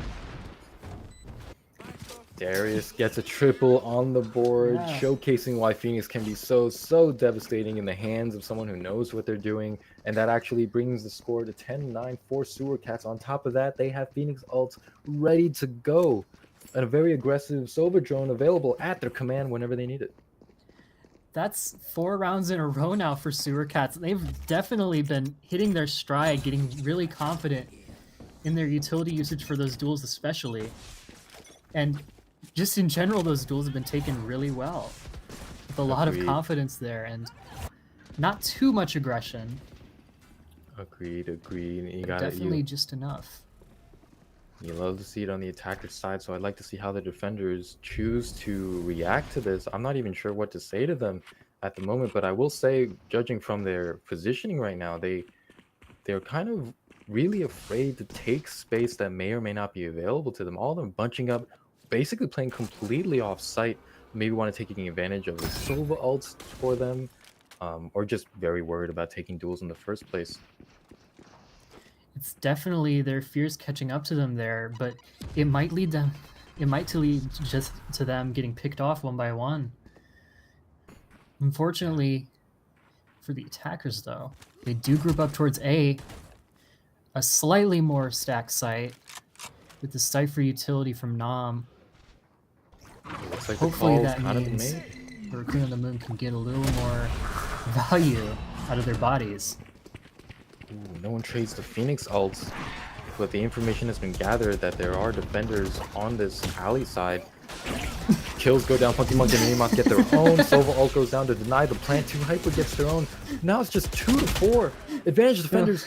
The lurk does not pay off. Just down to Boomer. Oh, phantom moment. Our raccoons, our favorite raccoons, have definitely gotten tired of Raffi sitting on top of that crate there, burning the Hunter's Fury just to force them off. And it certainly worked, and forcing the faster rotate. Raffi, I understand that angle is your angle, but guns can't do anything when a Sova ult is hunting you down through the walls. Well played for the defenders, just maybe exactly like I said, playing off of that Sova ult for the retake, and now the defenders are actually positioned 3-1-2, 3 stacked on the B site, including the Cypher. While Echo Heli on the Gecko is going to be playing a little bit more for information, going to take first contact, but going to be giving up site perhaps. Gets the blind kill off of the Phoenix in the smoke. Well done. Really First fantastic blood. timing. Yeah. Now we do see the numbers advantage go towards our raccoons here. A lot of util on hand. Neon fast lane coming out. Control of elbow goes in favor of the defense here. But Boomer's still on site, getting torn down. Minimoth left with 1 satchel in hand. Ooh. We won't get to see what happens though. Tie Maybe- broken in favor of Raccoon on the Moon. Maybe in an alternate timeline. Yeah, the collapse is just too strong. The team just kind of giving up sight. That first blood, I think, on Phoenix was very devastating. It looks like their playmaker was just taken off the board immediately with an amazing play by Echo Heli on that Gecko. Well played, Raccoons on the Moon retaking it together as a team and just cleaning things up. I really like that confidence being displayed once they have the numbers advantage, and being just a little bit more careful not to get taken out one by one has been very impactful for both sides. But especially Right. that round for Raccoon on the Moon. So we So go into we're this next spinning the round. dart. Oh. Okay. Darius makes a play and takes out Echo Heli this round, but gets traded out by 2 Hyper on this Neon, and including the ult, or actually puts the Neon ult on the board. At the same time, Nightfall goes down. The two defenders on site are very worried about this. Cypher smoke goes down. Cracker Mac takes out Boomer on that fade. At the same time, Cypher gets a trade on the rival Cypher. Arcade Pro gets a second. They have complete control of site. Now it's just down to 2 Hyper on this Neon. Will they be able to pull this out? It looks rough. 3 players alive for the Sewer Cats. Arcade Pro senses the timing, pushes out a Boba, and takes out 2 Hyper for the triple on the board. 11-11 tied score. It's a very devastating situation to be in where you're deafened, decayed, scanned, all the things going on, and it's just really hard to deal with when you're stuck alone on site like that. And we really saw what happened when 2 Hyper got left alone there, forced to take on too much at once. Yeah, ultimates are meant to be, you know, round deciding utility. So maybe the call should have been to just get off a site and let the fatal just kind of dissipate on its own. Unfortunately, didn't heat it, and now Darius trying to make a play for B main, gets control. Second flash goes out. Doesn't manage to get a kill off of him. Gets smoked off. In fact, 3 players on the B site. What?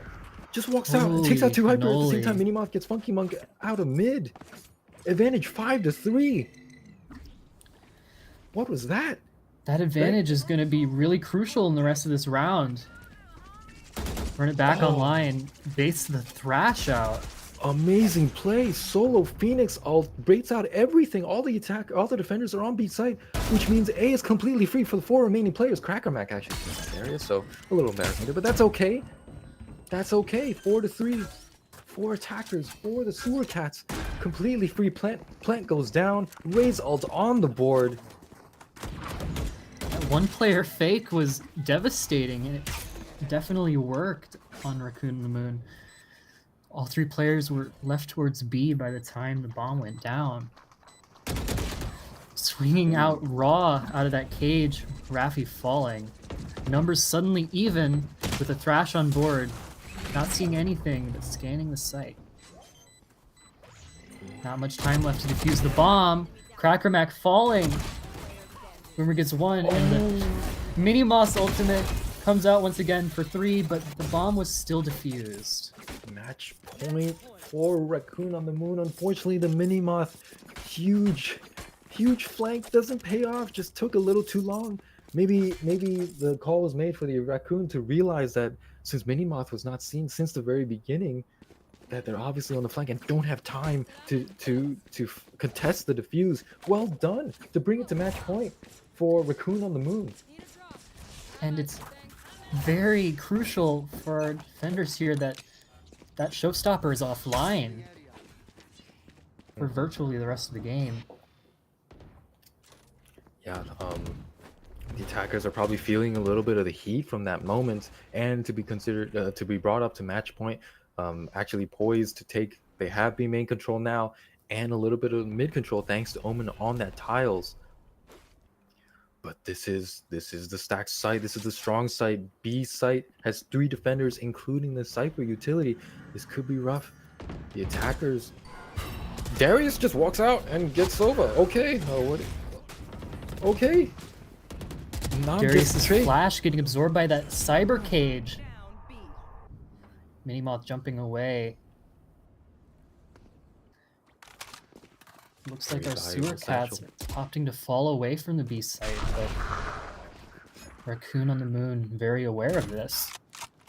Acutely so, sending Funky Monk all the way across the map to pick off Minimoth potentially. This duel could decide everything, but Minimoth just barely gets away. Dodges out of it. Funky Monk just falling back onto site to defend it as its lone defender, basically. Both smokes going out. Hyper on this lurk manages to get Raffi. Funky Monk gets Minimoth, and now it's just down Arcade Pro Alex on this Cypher. Can they do it? No. What a tricky round there. Really a fantastic and close game. Agreed. 13-11 for Raccoons on the Moon. Oh, man. Personally, as a bad Valorant player, I believe that the victory came down to being able to take advantage of each other's utility and getting the timing right with each other. And Gecko just farming that ult just seemed always to be able to impact the round with their utility. Well done. Yeah, we definitely saw a few gaps in the utility, especially, not to call out Minimoth here, but We are all Minimoth fans on the Underpeel channel. Let's go. And just in the Underpeel community in general, but we did see a little bit of rough usage of that showstopper that was kind of shaky throughout the entire match. I wouldn't say that it was the sole defining factor that decided this match, but it was definitely a little jittery. Yeah, absolutely. And I gotta respect Darius on that Phoenix, making plays that I don't have the courage to do, just walking out of smokes and punishing defenders for holding smokes like fools. Who holds smokes? You don't do that, guys. If you watch this game, that's one lesson you want to take away. Just don't bother holding smokes. You're gonna go down. 10 first bloods as a Phoenix. Well done, Darius. All right, Really and with fantastic game in general. Yeah, Rena, take us away.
All right, Valorant fans, welcome back to the Underdome Underpeel Combine Nights Open to all ranks. Second game just concluded on Sunset with victory to Raccoons on the Moon. How do you feel about that last game, Rena? It was definitely a very close game, Jin. Like, we saw Sunset tends to make for very long games and very even games, especially in the Underpeel community, as we know. But we certainly saw a very evenly matched game there. And for this next map, we're actually going into Lotus, one of the more polarizing maps in that sense. Are you a fan of Lotus or a detractor? I actually am a fan of Lotus, which might be strange to some people because I play Deadlock, and I hate Deadlock on this map. It's a horrible pick, but I do love this map's very open design, and while it does have a lot of flaws with its rotate times for defenders especially being very noticeable, I do really like it overall. What are your thoughts? I'm more on the detractor side than I am for the pro side, because it's pretty much like you said. It feels like the attackers have too much freedom on their rotate timings. You know, you take A main, or you take C main, or you take any of the mains, and you have almost free ability to rotate immediately off to another side, and it feels like you can't do anything as a defender. But you know, that's definitely just copium, because I'm not the best player, but that's okay. We'll see what the map designers choose to do when this map is taking an out of rotation, which is happening very, very soon. But today we will be playing it for our third map on Lotus. I have horrible news for you about Pearl, but we do have also... Lotus as it is right now. Oof. I'm very interested to see what these teams can cook up. We've seen some interesting compositions so far today. Yeah, I gotta be real. I'm not looking forward to the next map. Next rotation of maps, because Split and Pearl are on the bottom of the maps that I enjoy. They're taking away my Sova maps. They're giving me Fade maps, and not even really Fade maps. Split especially. So it's gonna be rough for me. But you know, I know a lot of players who do enjoy Split, who do enjoy Pearl. So good, happy for them. It's not looking shocking that the Recon Initiator player does not like Pearl. You know, who would have guessed? B main retake B main fight simulator. No thanks. Feels bad. Yeah, but that's okay. I'm honestly a fan of it, but for very different reasons, and that can partially be due to the role I play. Just as a Sentinel, you get a lot of leeway on what you can do. Anyway, we're going to Lotus now. Definitely one of those maps where you get a lot of leeway depending on what side you're on. One of those generally considered attacker side of maps as well. Right. Let's see what compositions we see in Agent Select. Yeah, as we're about to load into Agent Select, like you mentioned, immediately we have our K-Pro Alex, who was Cypher on the last map, actually already hovering Killjoy. Just kidding, everybody's hovering Omen. Love to see it.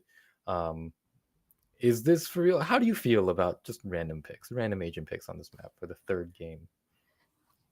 I don't know. I've had decent luck with roulettes in general, especially in in-house matches. But as long as you're guaranteed an omen, I feel like this is a decent enough chance. I mean, you've got basically all you need. That's an omen. And Agreed. nothing else guaranteed, but you know, it's better than nothing. Yeah. On this map, actually, I do prefer Omen over what I see a lot is just Clove, because you know some people just feel like they have to fill the controller role and they just pick Clove because it feels like that is the fill pick. But Omen with that with that flash, with that TP is just so invaluable for a map that's already attacker sided. And so I do appreciate the Omen hovers, even if there are 5 of them right now. Yeah, I know that Omen might have. I hate on Omen a lot for being very brainless easy, but there is a skill floor with Omen that Clove might not have in the same sense. And I appreciate when people are willing to play. Okay. Hold that thought. This is a very interesting roulette. It's not even an awful one. What are your thoughts on this? Oh, okay. I saw that Harbor and my heart just sank, but at least it's paired with an Omen. But wow, what a randomizer. You got Omen, Sova, Harbor, Breach, and Vice for the attacker's side, no less. Oh my. This could be devastating for the defender side. Already on a 3-site map, you get this kind of utility. I don't even know how you're going to hold this down. I am actually a fan of Harbor on this map, mainly for Cascade giving you good control of Waterfall potentially for the attacking side. And while he does have his fair share of weaknesses, to say the least, I am very curious to see if this rouletted Harbor can see that kind of value, if they're willing to take those risks like they did when picking random agents. Agreed. I want the attackers, the Wallet's kittens. I didn't choose the names. Wallet's kittens are ready to take site versus Darius's dogs. Darius is actually playing the mount, playing a very tricky smoke position. Oh, do they clear them? They have the numbers, but Darius gets 2 anyway. 2 hyper finally takes them out on that coveted Omen site. Now just getting dubs on alone, almost alone on that C site, but just 1 shot away. Still somewhat surrounded, but there is someone watching from B main on that rotate. Let's see what Raffi has to say about this. Falling back into C while this net's being held, and not much else they can do but wait patiently for a mistake to happen. Forcing the push into C. They're forcing the issue. Harbor wall goes down, but the Cypher trip manages to get Arcade Pro in their Harbor. Violet gets the trade, but also Hayden does as well. 2 hyper manages to take them down, but 20 HP and a Sheriff isn't enough against the duelist remaining for the dogs. Not enough. Chicken on the dog team manages to clean it up against 2 hyper to bring it 1-0 first round for It's a tricky Darius' situation. dogs. It's a lot of tricky situations that can be created, whether it's from the enemy smokes, your own smokes, or just Cypher being Cypher. There's not a lot to be said about that, but there was a lot of very good gunfire coming out that round. Vi spamming down, getting dubs through the box, knowing exactly where they'd be, holding that trip. Cool, and a lot of utility spent. Yes, we know the A main utility barrage. We love that rubble control here on Lotus A site. But Arcade Pro Alex getting through, getting 1 classic pick, but a devastating one for sure. Vi getting a lot of damage, but not getting another pick there. Defenders getting their anti-eco. Yeah, well played by the dogs to just stack utility on A main, bringing the fight to the kittens and just kind of running them over with the better guns, with the better economy. 2-0 for them. Wow, you know what? Like I said before, it feels like this map is attacker-sided, and it sounds like the dogs kind of agree. Just saying, why don't we just play attack on defense side, pushing it out and forcing the issue? And so far, it's been working out. Let's see if it works out for the first buy round for the attackers on the kittens. And they're definitely forcing an issue on C Mound here. Recon bolts, fast smokes coming out. A lot of utility burned just to get this early C control, and they have it. But Darius on the Astra and getting dubs on the Cypher, both on the C site. That combination of stall utility can be really devastating to deal with. Look at all these stars. Oh, that's I see that site and I'm like, guys, can we please rotate, not do this? Harbor throws up a info denial wall on a B site and actually opens the door, which gives the opportunity for the attackers to run in. Jat on that breach gets chicken. Lav FX actually gets Darius on the C site, but Cypher gets the trade. 3v2. Okay, 4-1 for the attackers. Just Cypher left with this Vandal. No util to their name. The attackers know exactly where Cypher is and wants to fight for it. Jack goes down. Drone goes out. Violet giving the 1v1 and manages to win it against the Cypher 2-1. I really liked that abuse of the high tide and its pockets created, but what do you want to see from either team going into this clear comms round? Yeah, I don't think I want to change anything just yet. I don't know if things are, falling apart or not, so I just want to hear what the teams want to think. So, without further ado, clear comms. Hey yo. Do you guys want me to throw a wall like aggressively to just have it keep going? Yeah, push wall. Yeah, I'm gonna. Yeah, give me a sec. I gotta get in a good position for it, but. Let's go. You can cross with that, by the way. Just letting you know. Oh, I fucked up my arrows. It's fine. Doesn't matter. I'm swinging. Man, fuck this wall. Let's go. Smoking. Go. I'm sucked. We're sucked. Water. They have a retake setup. Yeah, Neon's on A. It's set up. I set up the orb for you. Just trying to leave They're A. trying to push through this. Ashen main. Asha dead. Breach is linked. Water. It's planted for mound. Alright, I'm coming in if you guys can wait. One more. Water. Throwing a. 2 more water. Oh no. 2 water. I'm playing post. Wait, you have ult ice. You want to proc it? No. Not yet. Coming out. Pushed main. Dumbass. Got him. Oh, you're there. Nice. Guys, we got it. I didn't know what I was hearing, bro. I was like, where is he? I was like, huh? Yo, Violet, how are you alive? Oh no. Fun. Alright, hear me out. We go A. I'm gonna not. Huh? You heard it here first. Shout outs to the vibes on this harbor. Just like, fuck it, I'm launching it. Let's go. Yeah. Now the score is actually tied 2-2 Everyone's just in a with that perfect explosive mood. round. Yeah, as you mentioned, that score is tied. Where's the shock dart going? I have no idea, but the attackers have You complete never A main know. control. Ravi gets first blood out of B main. Uh-oh. Chicken with the fucking kill. Almost manages to survive off of that too.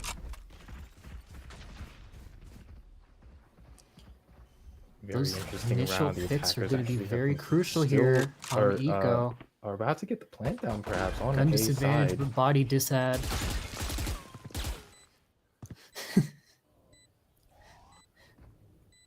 Do you push into the Has been Buffy? broken. You know you Reach goes wanna. out. Arcade Pro manages to get the Cypher, but at the same time, Harbold also goes out on the site. It's chaos. The defenders 2v1. Hayden manages to close it out for their team against this Harbor. What an amazing retake to spend their utility as needed to retake the site. The attackers were kind of just spread across and couldn't collaborate with each other, and were picked apart 3-2 for Darius's dogs. And you notice that Rolling Thunder getting cut off.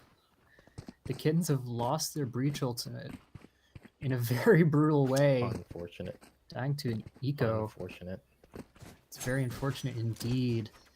And it seems like they're kind of at a loss of what to do right now. Yeah, with an Towards the A unusual side of the map. unusual team comp with unfamiliar agents. It's kind of rough to be able to make plans off of each other, but I respect the spirit. I respect Rafi for for pushing out when necessary to make a play and getting that first blood last round. The attackers right now are kind of split 1-1-3. They have rebel control. It's just Rafi doing a little bit of a jiggle peek, getting information, getting tagged for it. But it should be enough for the defenders to maybe think about rotating Breach and ISO on a site. Breach is actually deep in the site. Lav getting revenge on Rafi, but Chicken rushes in with that Bucky and gets the trade out at the same time. The defenders have A control. The attackers are actually all the way back in spawn. The call's been made to maybe try the C site where the Cypher is. It's a good call. Getting dubs is relatively alone, but Astra's here. Darius just removing Violet from play and getting dubs, just spraying everyone down.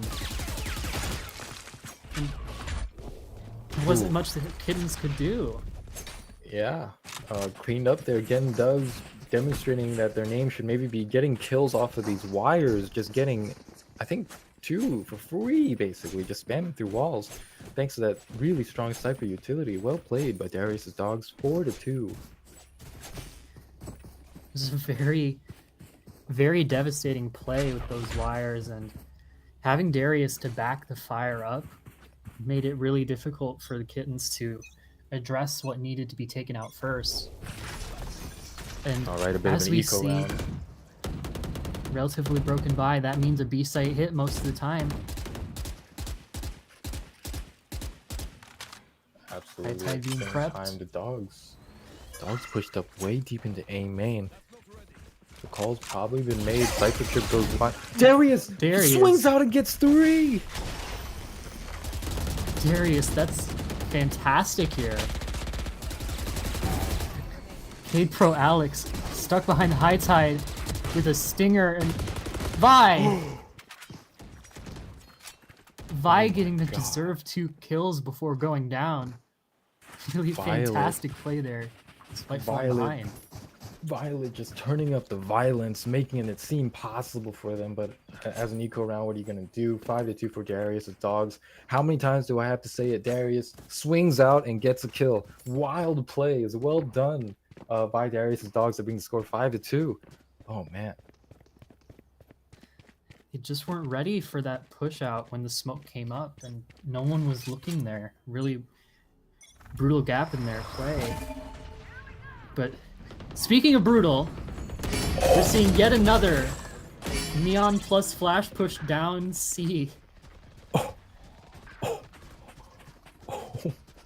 I'm left speechless. That Neon rundown just gets almost 3 for free, and the cleanup crew on the dog side just catches them, just pincers them, stuck in C lobby, not even mound.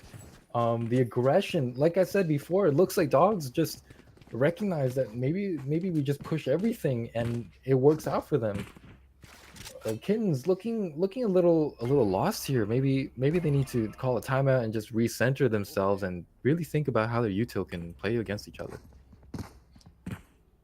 Yeah, they really need to adjust some of that utility usage. I know it's uncomfortable playing with those rouletted agents, but here even just is a pretty good example of how you can use that cascade to push in.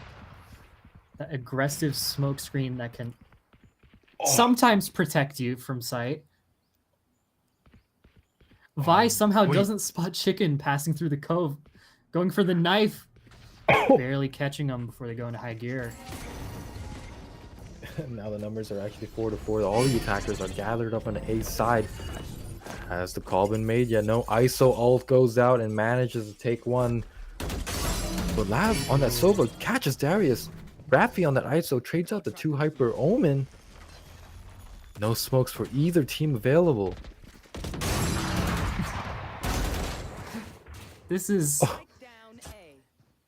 a very patient round, and it is paying off for both sides.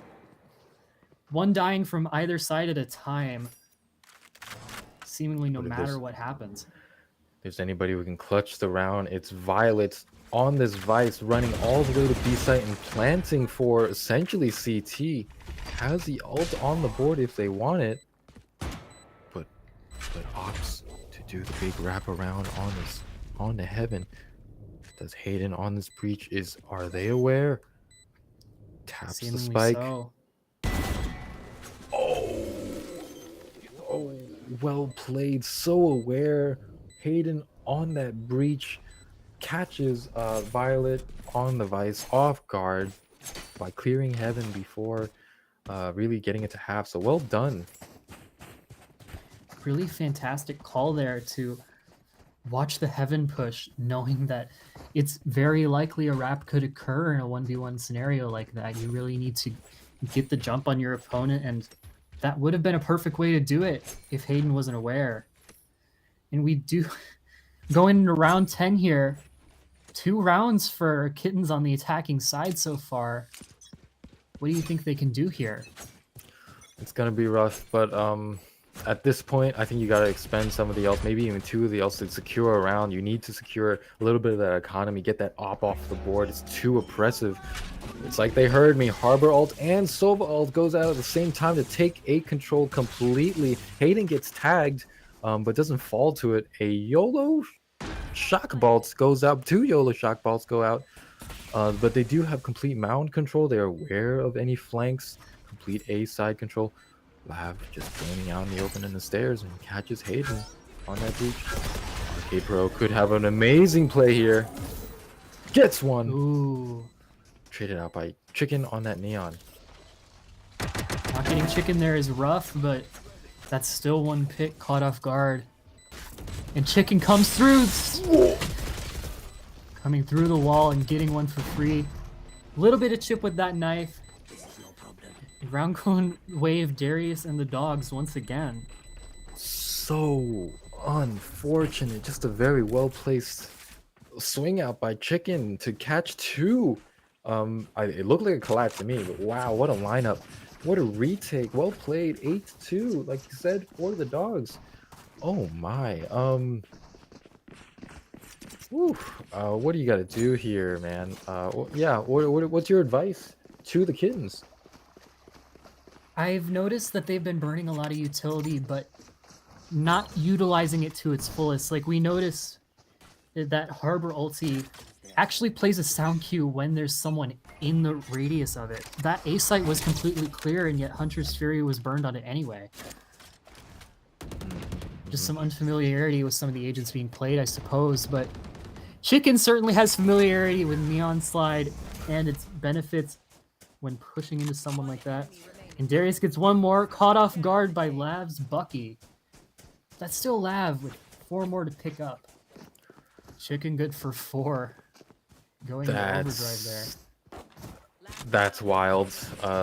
Chicken is just doing whatever they want, it seems, on that Neon. Manages to get 3 on them, pushing out a C, and you know this could be the curse round. You never know. 9-2 for the dogs. The attackers a little bit scattered at the moment, but I want to see them recollect, maybe use that breach ult that's available to them, maybe Omen ult for some chaos play. Anything at this point has the position to take mound control against the lone Cypher on C. We do see that shallow Cypher cam able to check out once they cross into mound, and several people have indeed crossed into mound. The Owl Drone getting caught in the trip. And it looks like all 4 of the Kittens are left on the C side. Chicken up and fall back after realizing Darius trying to shoot the ISO orb of Ruffy's, and while dying for it, that was still a fantastic round. Oh, what a masterclass from that Neon, taking advantage of that runtime to be able to catch them on the flank at a very early timing and just wins the duel against their lone smokes. And oh man, I don't know. I think I'm just going to chalk it up to unfamiliarity with their agents now that play against each other, bringing the score 10-2 for Darius's dogs at the round half. This is a very brutal gap in round wins here. We need to see the Kittens come up with something in fast for this defense, and as we know, defense can be a little bit tricky on Lotus in general. But Vi on this Vice, Might be just what they need, depending on how it's abused. Agree. Maybe Vi is a difference maker. But the attacker is actually off the back of this Neon Chicken, just runs on the site. Taylor's oldest time and manages to open it up, defeats the single defender. At the same time, Rafi at A main just catches Lav on that Sova off. Chicken, when did you? Okay, the Frenzy gets another, and Rafi gets a second. 5-1. 2 Hyper gets taken out at breakable. Triple kill for Rafi on this ISO. Oh, you hate to see it. The dogs were everywhere that round. Just knowing that you can't not find the gap in the enemy defense if you're everywhere at the same time. And Chicken getting those picks towards the seaside was really devastating for that net the defenders had. The Kittens need to come up with something and fast. Forced into a force buy here with a 9-round disadvantage. Friendly fire breach concuss, it looks like, but that's okay. Site begins, Vice util goes out, the wall goes out. Chicken, oh, that shouldn't be allowed. Just Bucky's down Violet, lone defender. At the same time, Darius walks out and gets 2 with that stinger buy. 4 against 2, advantage for the attackers. Bucky manages to get 1, gets 2, 2-2. Jet gets taken out by the lurking Cypher on the enemy team. 15 HP and a dream. Oh, the Bucky might do it, but are you aware? Do you know? Oh no. No, you don't. Cypher gets another hidden inside that smoke, bringing the match to match point. 12-2 for the dogs. We're going into match point as well as a clear comms round for Darius's dogs. I'm curious to see what they've got going on that's given them such momentum in this match. No, I shouldn't say anything. I'm putting your life in peril wherever you go. Interesting. Trying to avoid this one, buddy. Why so? How are we there? Wait, how are we there? I'm lost. Why? What's going on? Flank B, go B, guys. What's going on? No, let's see. Yes, for kill. Wait, hello? Wait, I'm tilted. Wait, do we just go A? How do we have it? How is he here? How is he there? Oh, that was I'm so lost right now. I have cage. What a beautiful shot. Vice was C, Omen was B. Oh, and Omen's A. Stairs. You got this. Nice win. You won the round, nice. Oh. I should have expected that.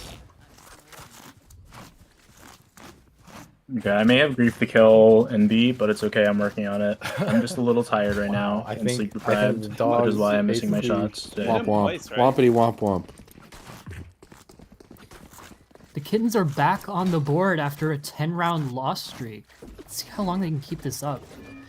Dogs definitely in a good mood though. Pretty quiet. Absolutely. But the vibes are definitely high. I think the dogs basically just said it for us. How are we there?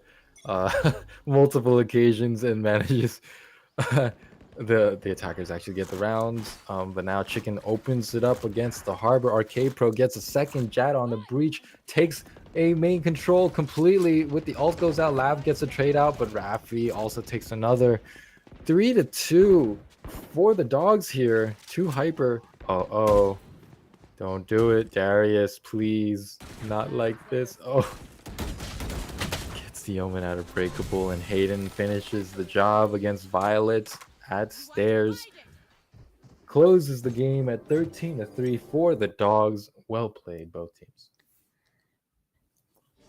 Really a well-played game. A really massive stomp. You really shows how much agent familiarity can matter in a situation like this, especially in a coordinated setting where people are really ready to go for these plays and just didn't pan out in the way they'd like. Absolutely. That was our last agreed. match of the day, though. Yeah. And on top of that, when you're unfamiliar with everything, throwing an aggressive Neon, aggressive Astra, aggressive ISO against you, it's easy to see how any team could crumble. But well played by both teams to keep the spirits high as much as you can and make the plays when possible. Certainly. And don't forget that Underpeel registration for Season 5 closes this Sunday. So if you want to get in on the action, I would recommend signing up as soon as you can. And one more shout out for production. If you are curious about how this might work, if you're at all interested in helping administrative team to manage these streams, these games, then please go into Discord and also apply under production prospects. We are open and free and willing to teach anyone the ropes to basically any role. So please feel free. And again, sign up for Season 5. And we do have let's our not forget, final combine tomorrow night as well. I will be casting tomorrow as well. Let's go. Yes, everyone's go. ecstatic. Wow. Yes. But that will be our final night of combines tomorrow night. Get a little bit of extra action in on the streams before the Season 5 start. Looks like it will be a low elo combine for tomorrow as well. If you want to see some low elo play, can definitely be very entertaining at times. Can round out your team with a low elo player, can be very important. Absolutely. Find some prospects there. Maybe look for anybody who's got interesting plays or has a nice movement fundamentals down, or just has the gumption to make the plays when able. Always good hunting grounds to round out your team, as mentioned by Rena.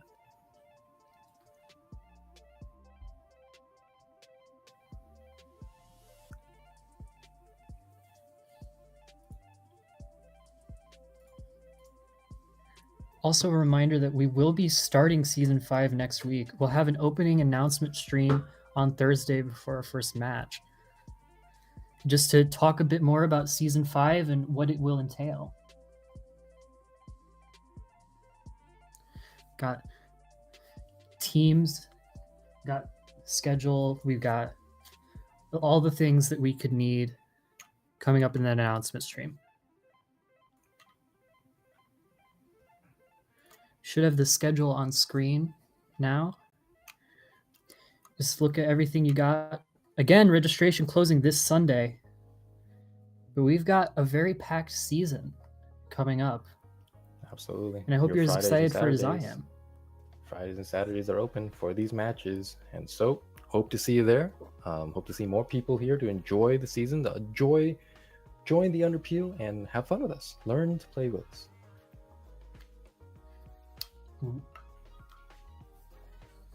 Okay. And with that, we will be ending the broadcast very, very soon. I'm Luxus June, joined by, or do you want Rena Graham here. Rena And Graham, it's been don't forget. fantastic to have you. Thank you for And- having me. I feel like I've been in wonderful company. Thank you for carrying the cast. Thank you. And everyone watching the stream, everyone on production, please have a great night. Except you. You know who you are. You know who you are.